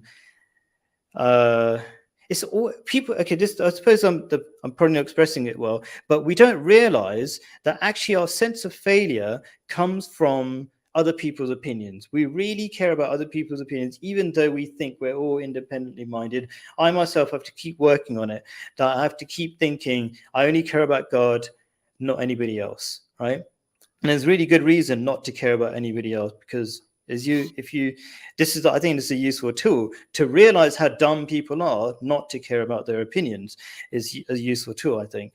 And that's not just an insult. We're all really stupid in the way we do things. Like, maybe I'll dig into that at some point. But essentially, if I boiled down his problem, he cared that his mum, essentially, it wasn't just his mum, but I think he cares a lot about what his mum thinks, and his sister and a few other people. He wanted his mum to accept his greatness, that he did something good. And it sounds really dumb. And I told him, I want him to watch this, by the way. What do you think about that? I'll ask Claire, because Claire hasn't spoken for a bit.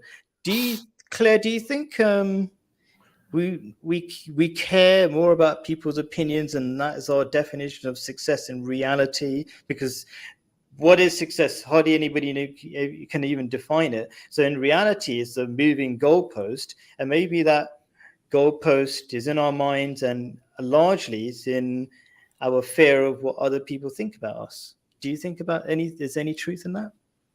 I think a lot of people just want to be envied for their success, or whatever they have that those who envy don't have. So they're slaves to other people's opinions, therefore. Yes, and what they're doing also is to provoke envy, and envy is supposedly a thought crime, a sin. It's one of the 7 deadly sins. Sure, and it's not a bad idea to label it as sin, because it's harmful to you. Because the person, if you're trying to make people envious of you, it sounds like, oh, that's a bad thing to do. It's actually harmful to yourself, because you become addicted. Hatred. Sorry? You're actually inviting people to hate you, because people hate those they envy. Yes, that as well. But the thing is, I think the more I think that's a lesser problem, because actually nobody cares what you think. Nobody cares about you, like your success or failure too much. I don't think, really, besides a few comments here and there on you know, a live chat or something. People don't really care. I think the greatest harm is that you do to yourself in setting yourself up to, I don't know, needing people's approval. Like, if you want them to envy, say you've got the shoes or whatever it is, and you take the photo of the shoes and you put it on, I don't know what it is, you know, some sort of social media, you need people's approval. Like, oh, that's a great thing. And if you don't get it, or you don't, and whatever you get, it will never be enough. So 1,000 people say your shoes are amazing, you'll go, oh, that's nice, and then you'll feel, I don't think it will fulfill. I don't know if I'm expressing it very well, but I know it doesn't fulfill. You are. Good. Yeah, I mean, it's like getting likes on your social media posts.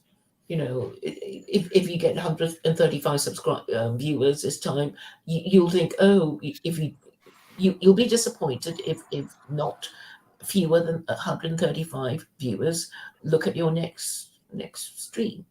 Oh yes, exactly. Thank you, Claire. So exactly. So to get that hit again, so you had 1 million people press the like button on your picture of your shoes. The hit won't last very long at all. Okay, you'll be alone by yourself in your room and you realize you're not very happy. You'll go out and buy another pair of shoes and you'll need at least that. If you get 500,000, you're going to be depressed because last time you got 1 million. Is that what you were saying? Something like, I don't know, but yes, that's yeah. Okay, so but I like to get to solutions really quickly, and this is immediately what works for me, and this is essentially what Islam is: help those who you hate. So it's not just hurt those you hate, help everybody indiscriminately as best as you can. But I'm thinking about this lovely person who doesn't generally hate people, but he feels like a victim of so many people because he's just a very soft, gentle kind of guy, and he doesn't do politics and things like that. And why is that? So this is something I've written, but I'm not sure how to express it. But I would just say it from my own experience.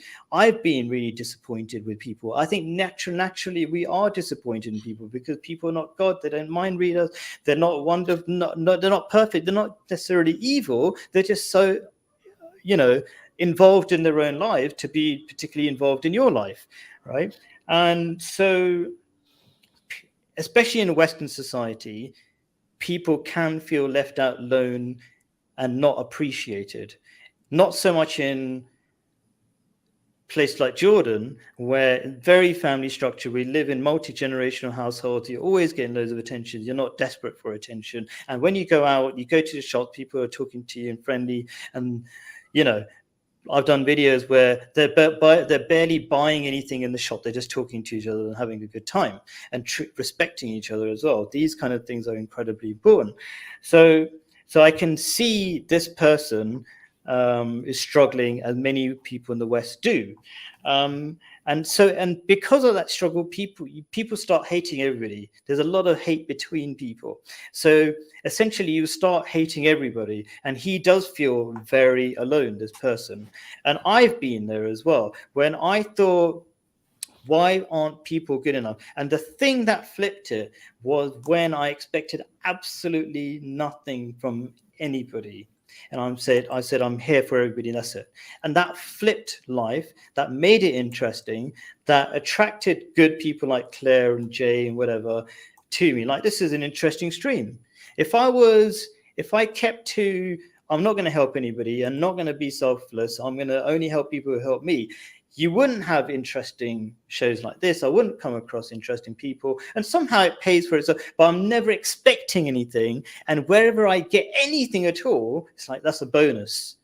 And that's the rough idea that I think genuinely helps people. Go on, Jay. What are you going to say? That's the whole essence of the New Testament, really, in Matthew. I mean, it's know them by their fruits, and you demonstrate it. And I'd agree with you. Completely. It's almost a death of self by living outside yourself and be there for others, but not as a do-gooder. Now this gets quite complex, but not as a show-off. Yeah, I once did about 18 months of homeless work in London, And it's when I realized that it was probably more for my ego. And I was telling people about it as well, almost promoting it. And so I was doing it, but there was a big area of self with it.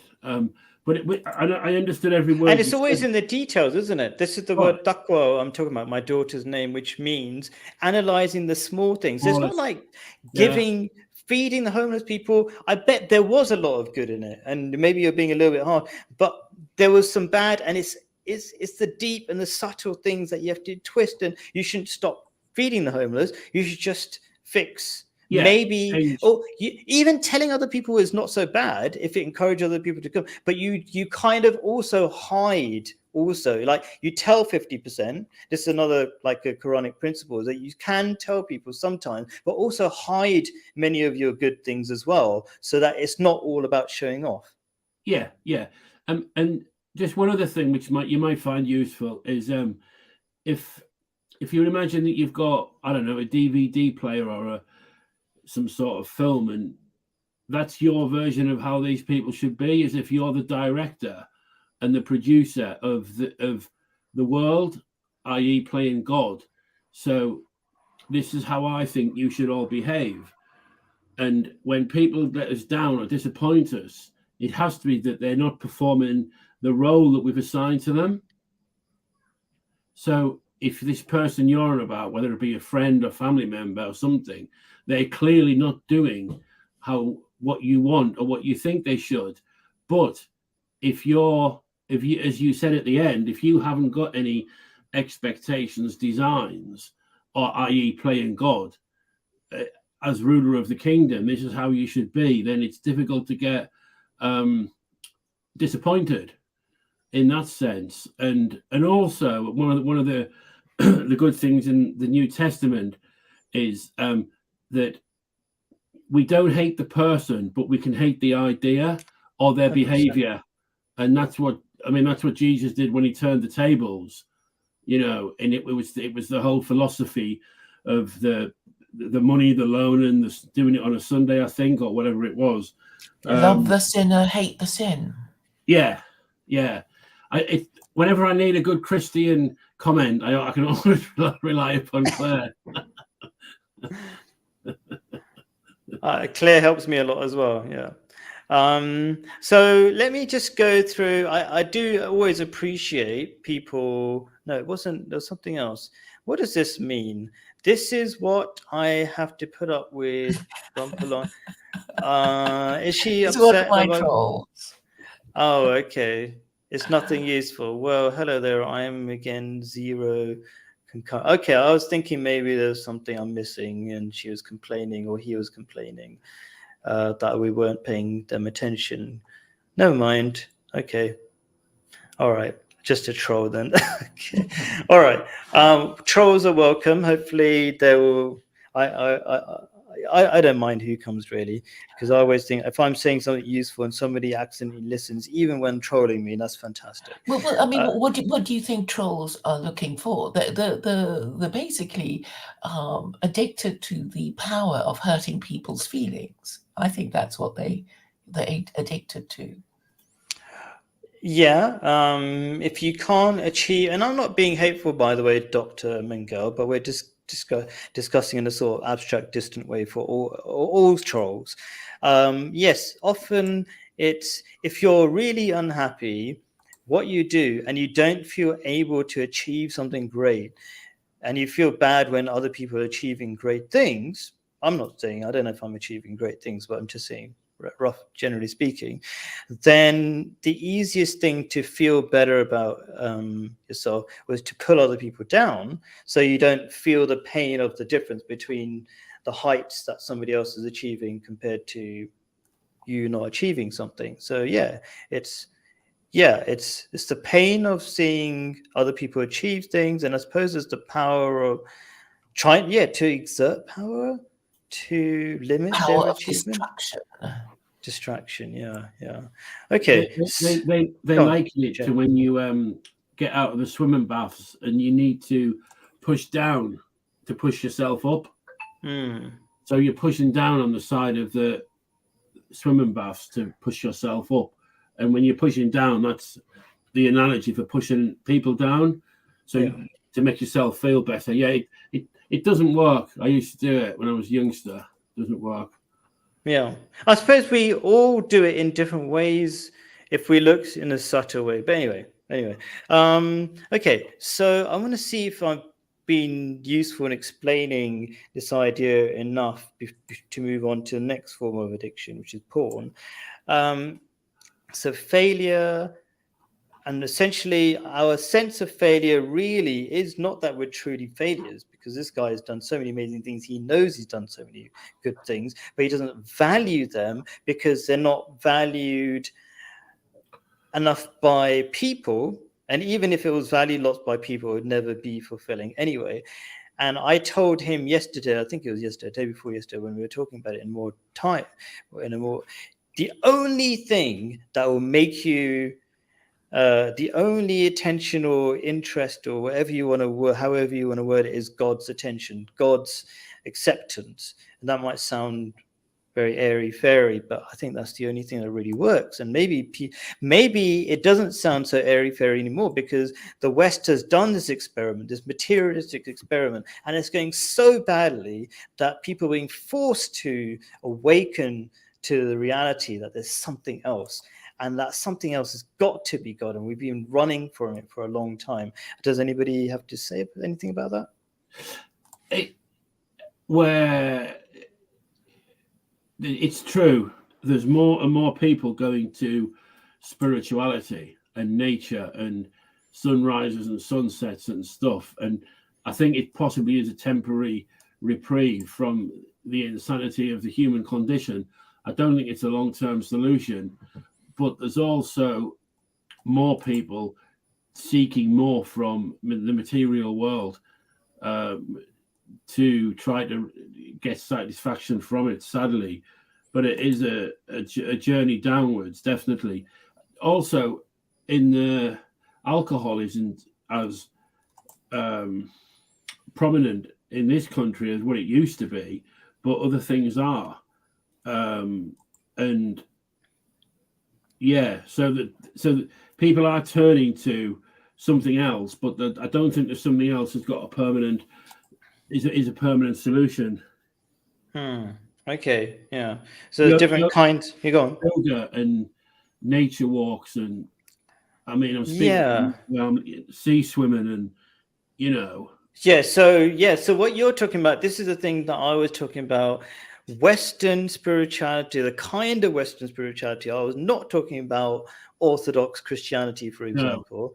No. I was talking about made up spiritual philosophies where they don't have to commit to doing anything. And I talk about modern day Buddhism, because the original Buddhism is very different to Western Buddhism. There's even a website that says, like, it's called Real Buddhist Quotes, because most Buddhist quotes that you'll see are made by Westerners, right? And the real Buddhist quotes are really complicated. That's how you recognize them. What I mean to say is those modern day spirituality is actually extension of selfish individualism, because you will notice that they will say, just be in the now, don't worry about the past, don't care about other people. It's essentially just take care of number one and take care of your own feelings. And that doesn't work. That's why I call it junk spirituality. But the real spirituality is the teachings of Jesus and Muhammad. Yes, go on. Yeah, I know some people like that. And this one guy, and I ended up having a discussion with him, and I've talked to Claire about this stuff, about a spiritual narcissist, which is a contradiction, but they are holier than thou, and and I think the message went through. I don't know. I haven't seen him since, so maybe it did. But narcissism in the form of spiritualism is. What did he do? I'm not quite clear who you mean, actually, or what he did. Well, he did more yoga than everyone. He was earlier at the sunrises. He'd seen more dolphins.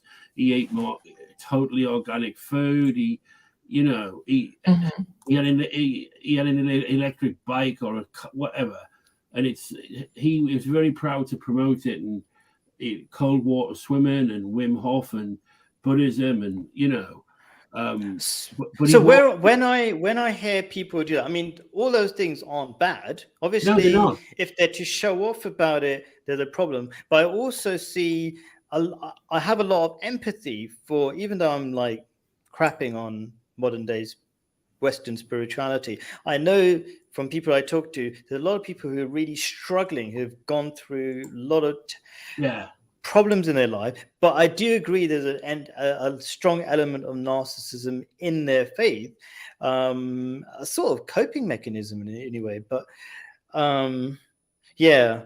that stops them from realizing the emptiness of their spiritual theories. The spiritual theories are the kind of thing they'll say is everything is God. But there is not much substance or proof behind what they've got to say. But then when I'm saying there's not much substance or proof behind what they say, I think even a lot of what's being taught about Christianity, and even I don't know about Islam, I could say some way about to some extent about Islam to some Muslims who believe in all sorts of things without any evidence. Real spirituality, there's a lot of evidence behind it.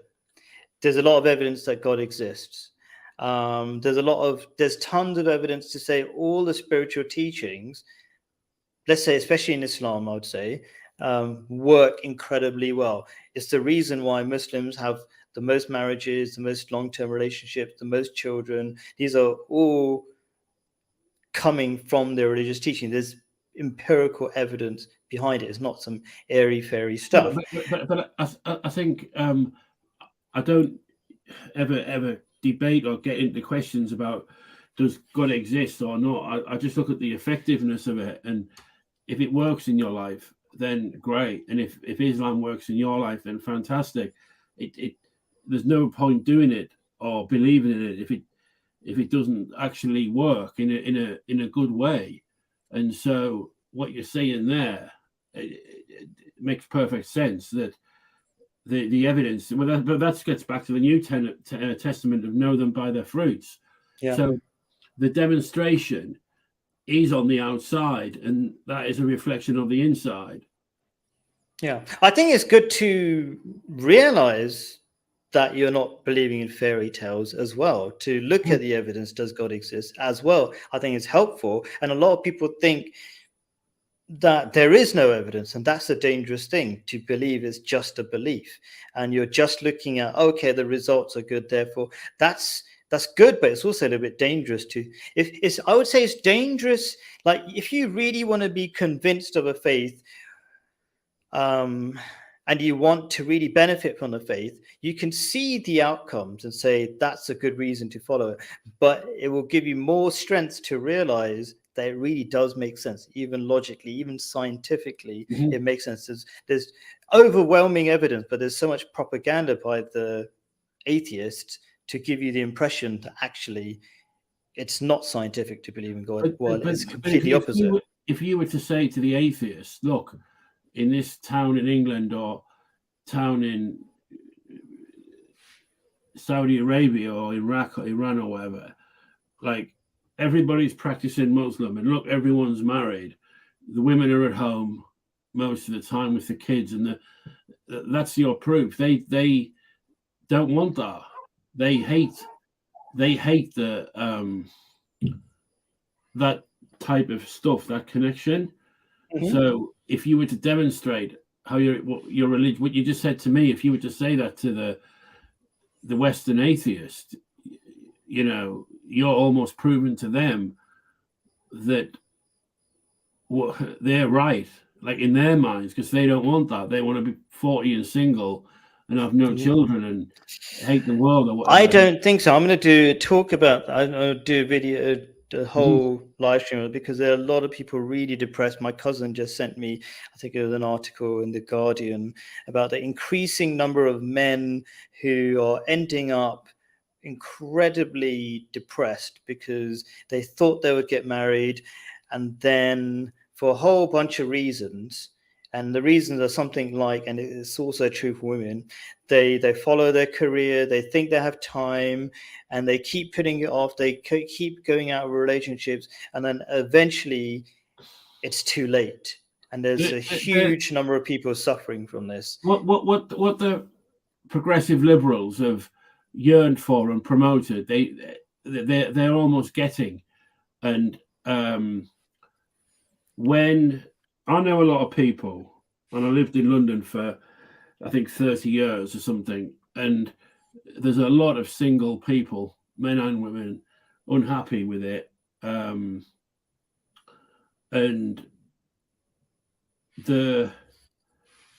what's happening hasn't just happened, it's been created, and the results are coming. Like, for example, the New York mayor, who's a Democrat and a black fellow, when I say that because it is relevant, he was saying yesterday that immigration has to stop in New York. It's killing the city, and I think they're taking 10,000 a week of immigrants, and he says we don't want any more, we don't want, and all stuff like that. But that's exactly what they've created. So it's when it lands, I call it doorstep politics. It's when it lands on your doorstep. Solving the problem when it's too late, sort of thing. Yeah, and that's what's happening with marriage and single, and you know. Yeah. Okay, so I'm going to try to. Okay, I mean, there's too many very interesting comments. For me, everything is very interesting because there's a lot behind it. Like a lot of people like Wim Hof. I like Wim Hof a little bit. He's known as the Iceman. And he has a very practical way of dealing with depression. I think deep down he's a very depressed person and really struggling. Do you know of Wim Hof? Do you know who he is? Yeah, I'm a sea swimmer myself. As in, I swim in the North Sea, which is very cold sea, throughout winter and everything. So I know all about cold water. And Wim Hof, I knew of him, God, double-digit years ago, and he's obviously gone through the money making. I think he's. I mean, maybe we should do a video about this, but I'm trying to. I do think it's very much related to addiction. I think he is addicted to his process, and he would get very depressed if he ever stopped. But he is essentially numbing himself from the pain that he's not dealing with, because his problem is spiritual. His wife died. Yeah, that's right. Of suicide. And he went through his whole process to somehow deal with it for many years. But I mean, the thing is, there's hundreds, probably thousands of people like myself who get in cold water every day, and we did it before he did it, and he has somehow become the legend or the god of cold water, and he's making millions of pounds off it. And I just wonder, if God does exist, then there is some sort of comeback for it, because he, as you say, he looks constantly miserable, but he's taken something that's very natural, very organic, and almost say, this is how I do it. It's my way or nothing. So I think he's more sensational because he's got these party tricks, which is, I tried and it works, which is you can stop breathing for 3 minutes or 2 minutes, and it's really easy, and he's got a method for it. And you go, oh, that's really cool. And I don't deny, I used to take cold baths, for example. Yeah. There is some level of natural strength that you need, because we become really soft in Western culture. And I feel people are really tough in Jordan, by the way. We lose water, we lose different things. People are just hardy because they're very close to the earth or something. Something to do with that. And the national culture is about being very strong.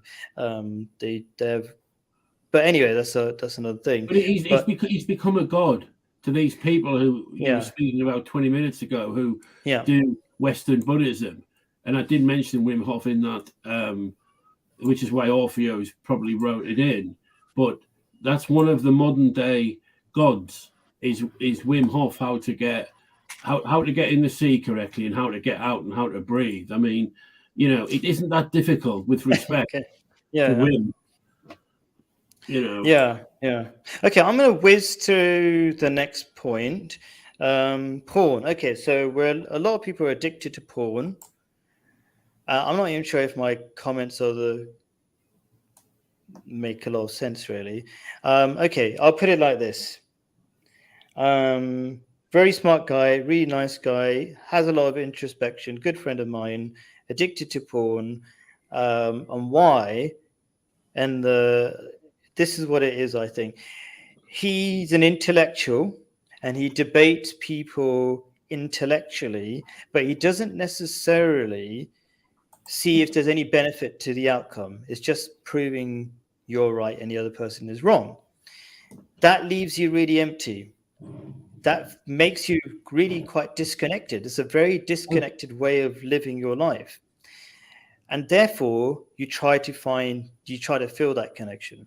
Porn, people, yes, to some extent, we're interested in the pictures, but really we're missing something. We're missing one major thing, which is regular sex. Even though this person is married, people do not set up the proper relationship with the husband or wife for regular sex. They think it should just be magical. People should understand each other. They think the idea of having a schedule is very anti-romantic, which is totally wrong. You should have a schedule. You should understand your responsibilities. They should be black and white. So that's one bit, but also there's a massive disconnect and he's not working at it. And I'm going to get him to watch this, by the way. And again, he needs to, and then he gets frustrated. He does get frustrated when people don't understand his intellectual ideas, accept them and promote them and all this kind of stuff. And it's quite reasonable most of the time. If you put a huge amount of work, you write a book or all this kind of stuff, and people don't support your work, you get really frustrated. Just another example of people not feeling accepted.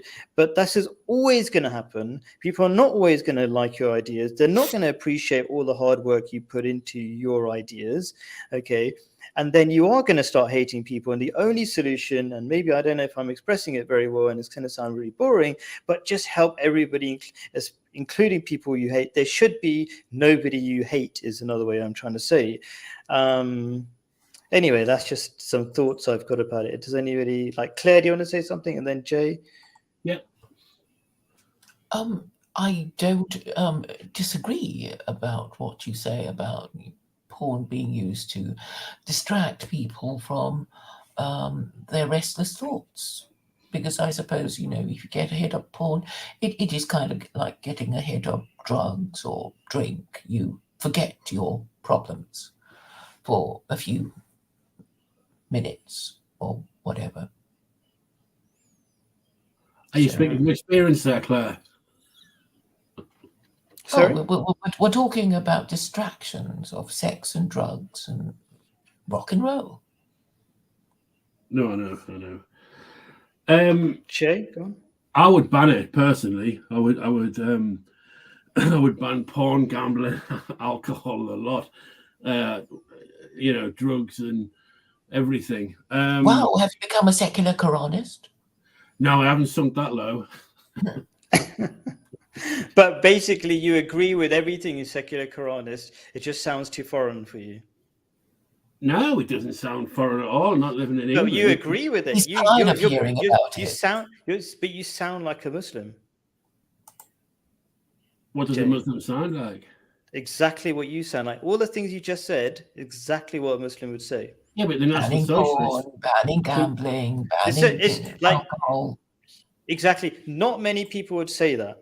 In the West? Okay. No. On the West, because banning alcohol. How do you know? Did you watch the Qatar World Cup and how much fuss they made because people are not allowed to drink alcohol? Oh yeah, it was fascinating, right? And I think the authorities stood up pretty well and didn't back down. But the point is, what you're saying is exactly what you sound like a Muslim, and everybody else was like, "Oh my God, against our freedom to do anything we want. We should be free to watch porn. We should be free to drink alcohol. We should be free to do stupid." That's the West. The worst thing for the human condition is freedom. It's exactly discipline. It's discipline. you know. Brilliant. So Brilliant. I've been saying it so often. Yeah, we think we want freedom, but why do we pick up self-help books to tell us what to do? We don't want to be free. We want guidance. well, you want to do the things you shouldn't do and not suffer the consequences, which is basically porn.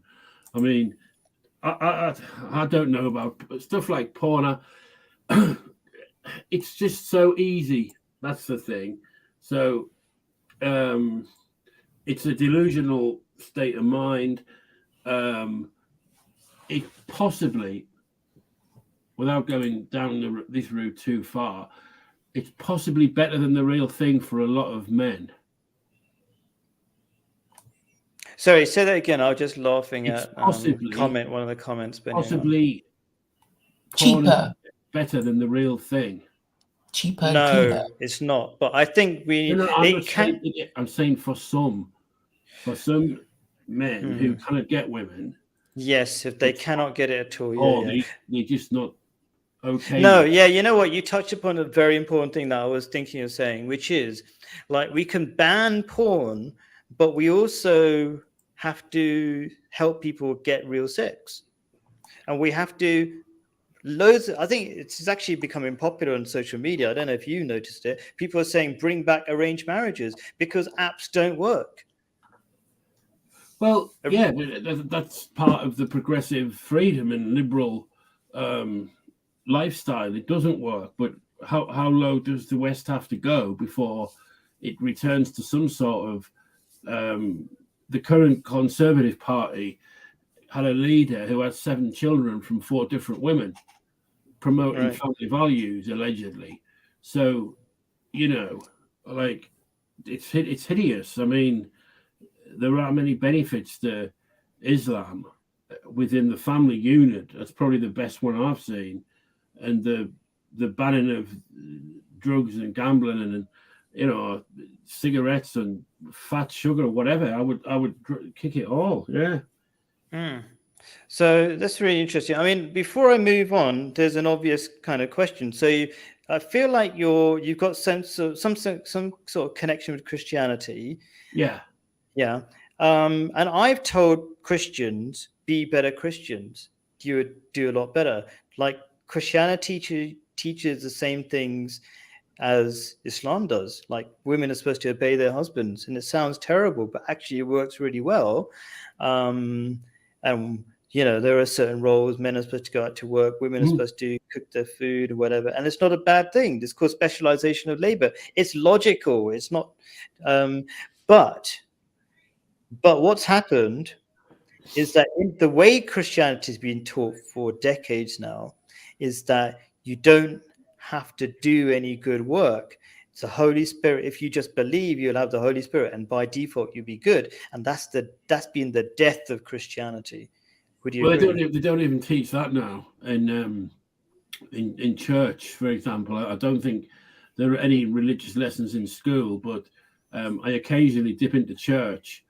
And I think the average age is about 75 or 80. I want to take a picture and send it to Claire the other week. And it's terrible. That's a major problem. I was debating, what was that guy called? Michael, whatever, some famous American Christian. E. Michael Jones. E. Michael Jones. And at the end of his stream, somebody said, I was encouraging people to be better Christians, go back to church and stuff like that, and then get married, go through your community and get married, right? And a person in the live stream said, the problem is everybody's really old. How am I going to get married? And I said, you know what? You're right. You better just become a Muslim, because that's the only place where young people are still going on a regular basis to their community center called the mosque, and through that getting married. What do you think about that, Jay? Well, when you say become a better Christian, going to church more isn't going to change that. Isn't going to make. I mean, do the whole thing. I mean, including women wearing a scarf on their head like Mary does. I think stuff like that. That helps. All these things make a difference. Understanding what Jesus was actually saying, and that to me was a change where you actually don't just do the rituals, like the external rituals, and be polite and smile and nice to people and send £3 a month to Africa, you know, that type of stuff. But actually the internal change, about be pure at heart. So what you're talking about probably requires mental effort, where don't hate people.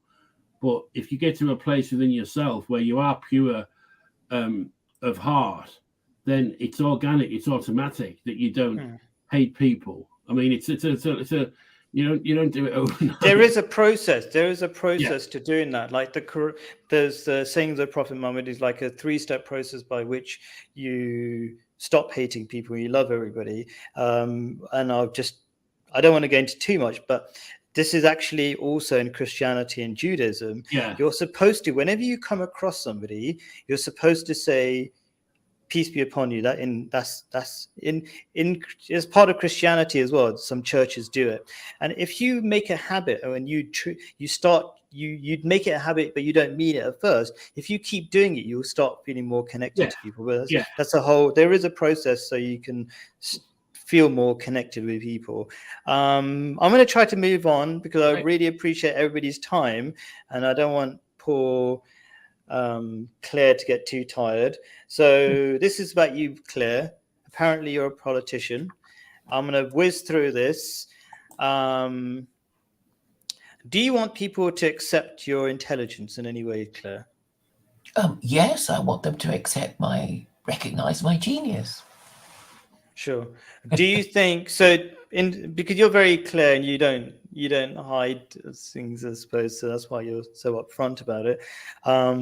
So you do want an element of power because that's what it is. Because if you want to accept your intelligence, you want basically for people to accept your superiority in some ways, and to listen to you. Yeah. That's power. Yes. Okay. Do you think that power do you see that power is never going to be fulfilling, because you get 1 or 2 people saying, "Yes, Claire, you're right," and then you need 3, then 4, then 5, and it will never do? Well, I don't know what kind of power you mean. I mean, I guess the little that I hope for is that I get interviewed in mainstream media, and that will just do the job, and the idea will be out and accepted and discussed. Okay, so yes, so it always starts with something small, but go on, Jay. Claire, I've known her a while, and I think I'm qualified to answer on this. Claire is just like Claire can speak on your behalf, you speak on her behalf. Claire's looking for influence. Yeah. Okay, and so her ideas to be taken up. If 1 or 2 politicians talked about her ideas in the House of Commons, or I don't know, somewhere like that, Claire would be in heaven. Yeah. Yeah, I don't have to be dictator. You don't have to be dictator. Well, I'm saying you might want to, because you'll get the one politician who'll say, you're right, Claire. I'm gonna go to the House of Parliament and talk about secular Quranism, and you'll be heaven for a minute of it, and then you'll go, oh, that wasn't as fulfilling. I'm just saying that's how it's going to be. You're gonna be that's all right. I'm gonna tweet about it for the whole day. And hopefully loads of people will tell me how great I am, that this, I'm just going to say it's just like any addiction. It'll never be fulfilling, and you'll want more until you're a dictator of the world. I think that's the inevitable reality of all addictions, of all quests for power. Can you see there's any truth in that? I know you're claiming you'll be happy. Everybody claims they'll be happy with a little bit, and then they want more. No, I think if I were government consultant, I'd be happy. I mean, I wouldn't want to, I want to be displaying myself on the international stage and, shaking hands with Putin and Xi Jinping and, whatever. Oh, I can see the dreams. I would back Claire up on that. I would say that she's not searching for personal, identity recognition power. I don't think that. I genuinely don't. I think it is more about her ideas, and that's who she almost is in a way. But I've been with her in social situations, and we did some Jewish spiritual Kabbalah classes together in London, and there's no sign of. She's very, very low maintenance and low ego. So I speak from experience when I say I don't think she wants fame or wants fortune or whatever. I think it's more her ideas to be used and influenced, and I think she'd settle for that. Thank you, Jay. And thank you, Jay, for giving a more balanced view of Claire. Because I did say I think I like Claire a lot. She's a really nice person. She come to my, she comes to so many different things. She came to the Muslim conference. I am nitpicking, and I'm nitpicking because I think it's very healthy. Generally, it's not. Generally, it's not healthy to poke at other people. Really, you should be nitpicking at yourself, myself, and I do that all the time. Is that we inspect, why are we doing anything? So what Claire is doing, I think, is going to be really powerful. She's really onto something. She's realized, she's looked at statistics, she can see Islam is taking over everything, and it's a very powerful ideology that works. She's realized that that's genius. But if you have even a little bit of element of the wrong reason, and even if it's, what I'm saying is, you're 99, I would say we're all like, okay, let's say you're 99% doing it for the right reason. The 1% is worth fixing. It's worth fixing for yourself, because I like you, Claire, as my sister. I'm pointing that out. I'm saying, and then you'll feel you will.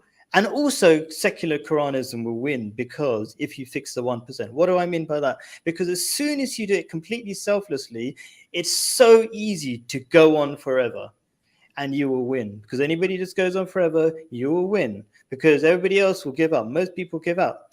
And if you're feeling at all frustrated, that's just another reason to give up each time.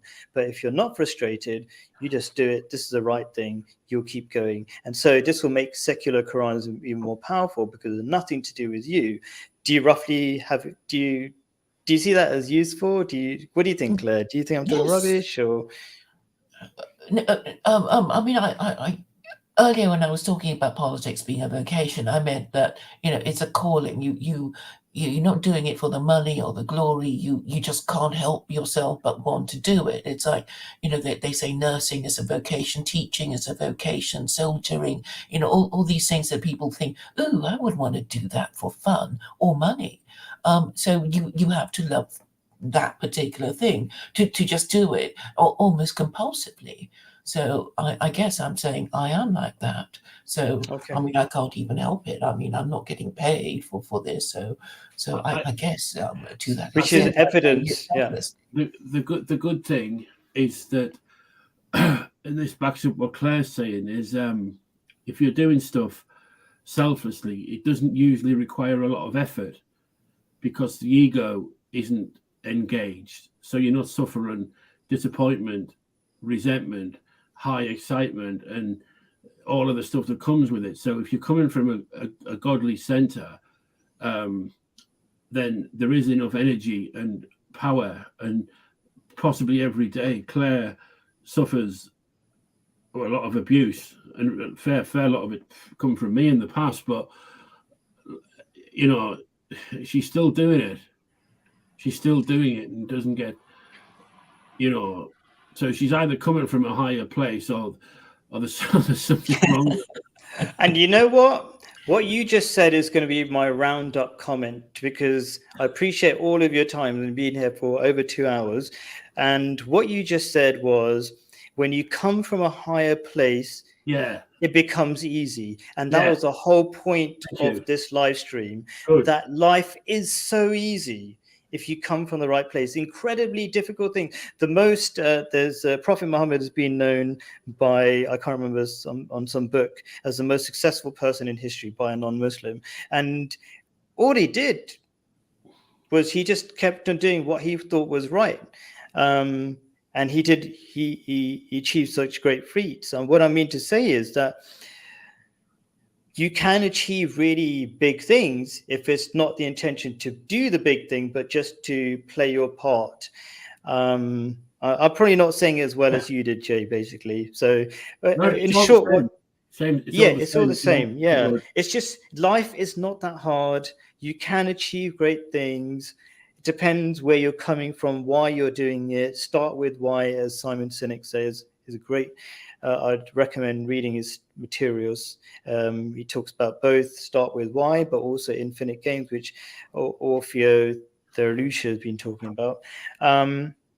So, yeah, I think life is easy.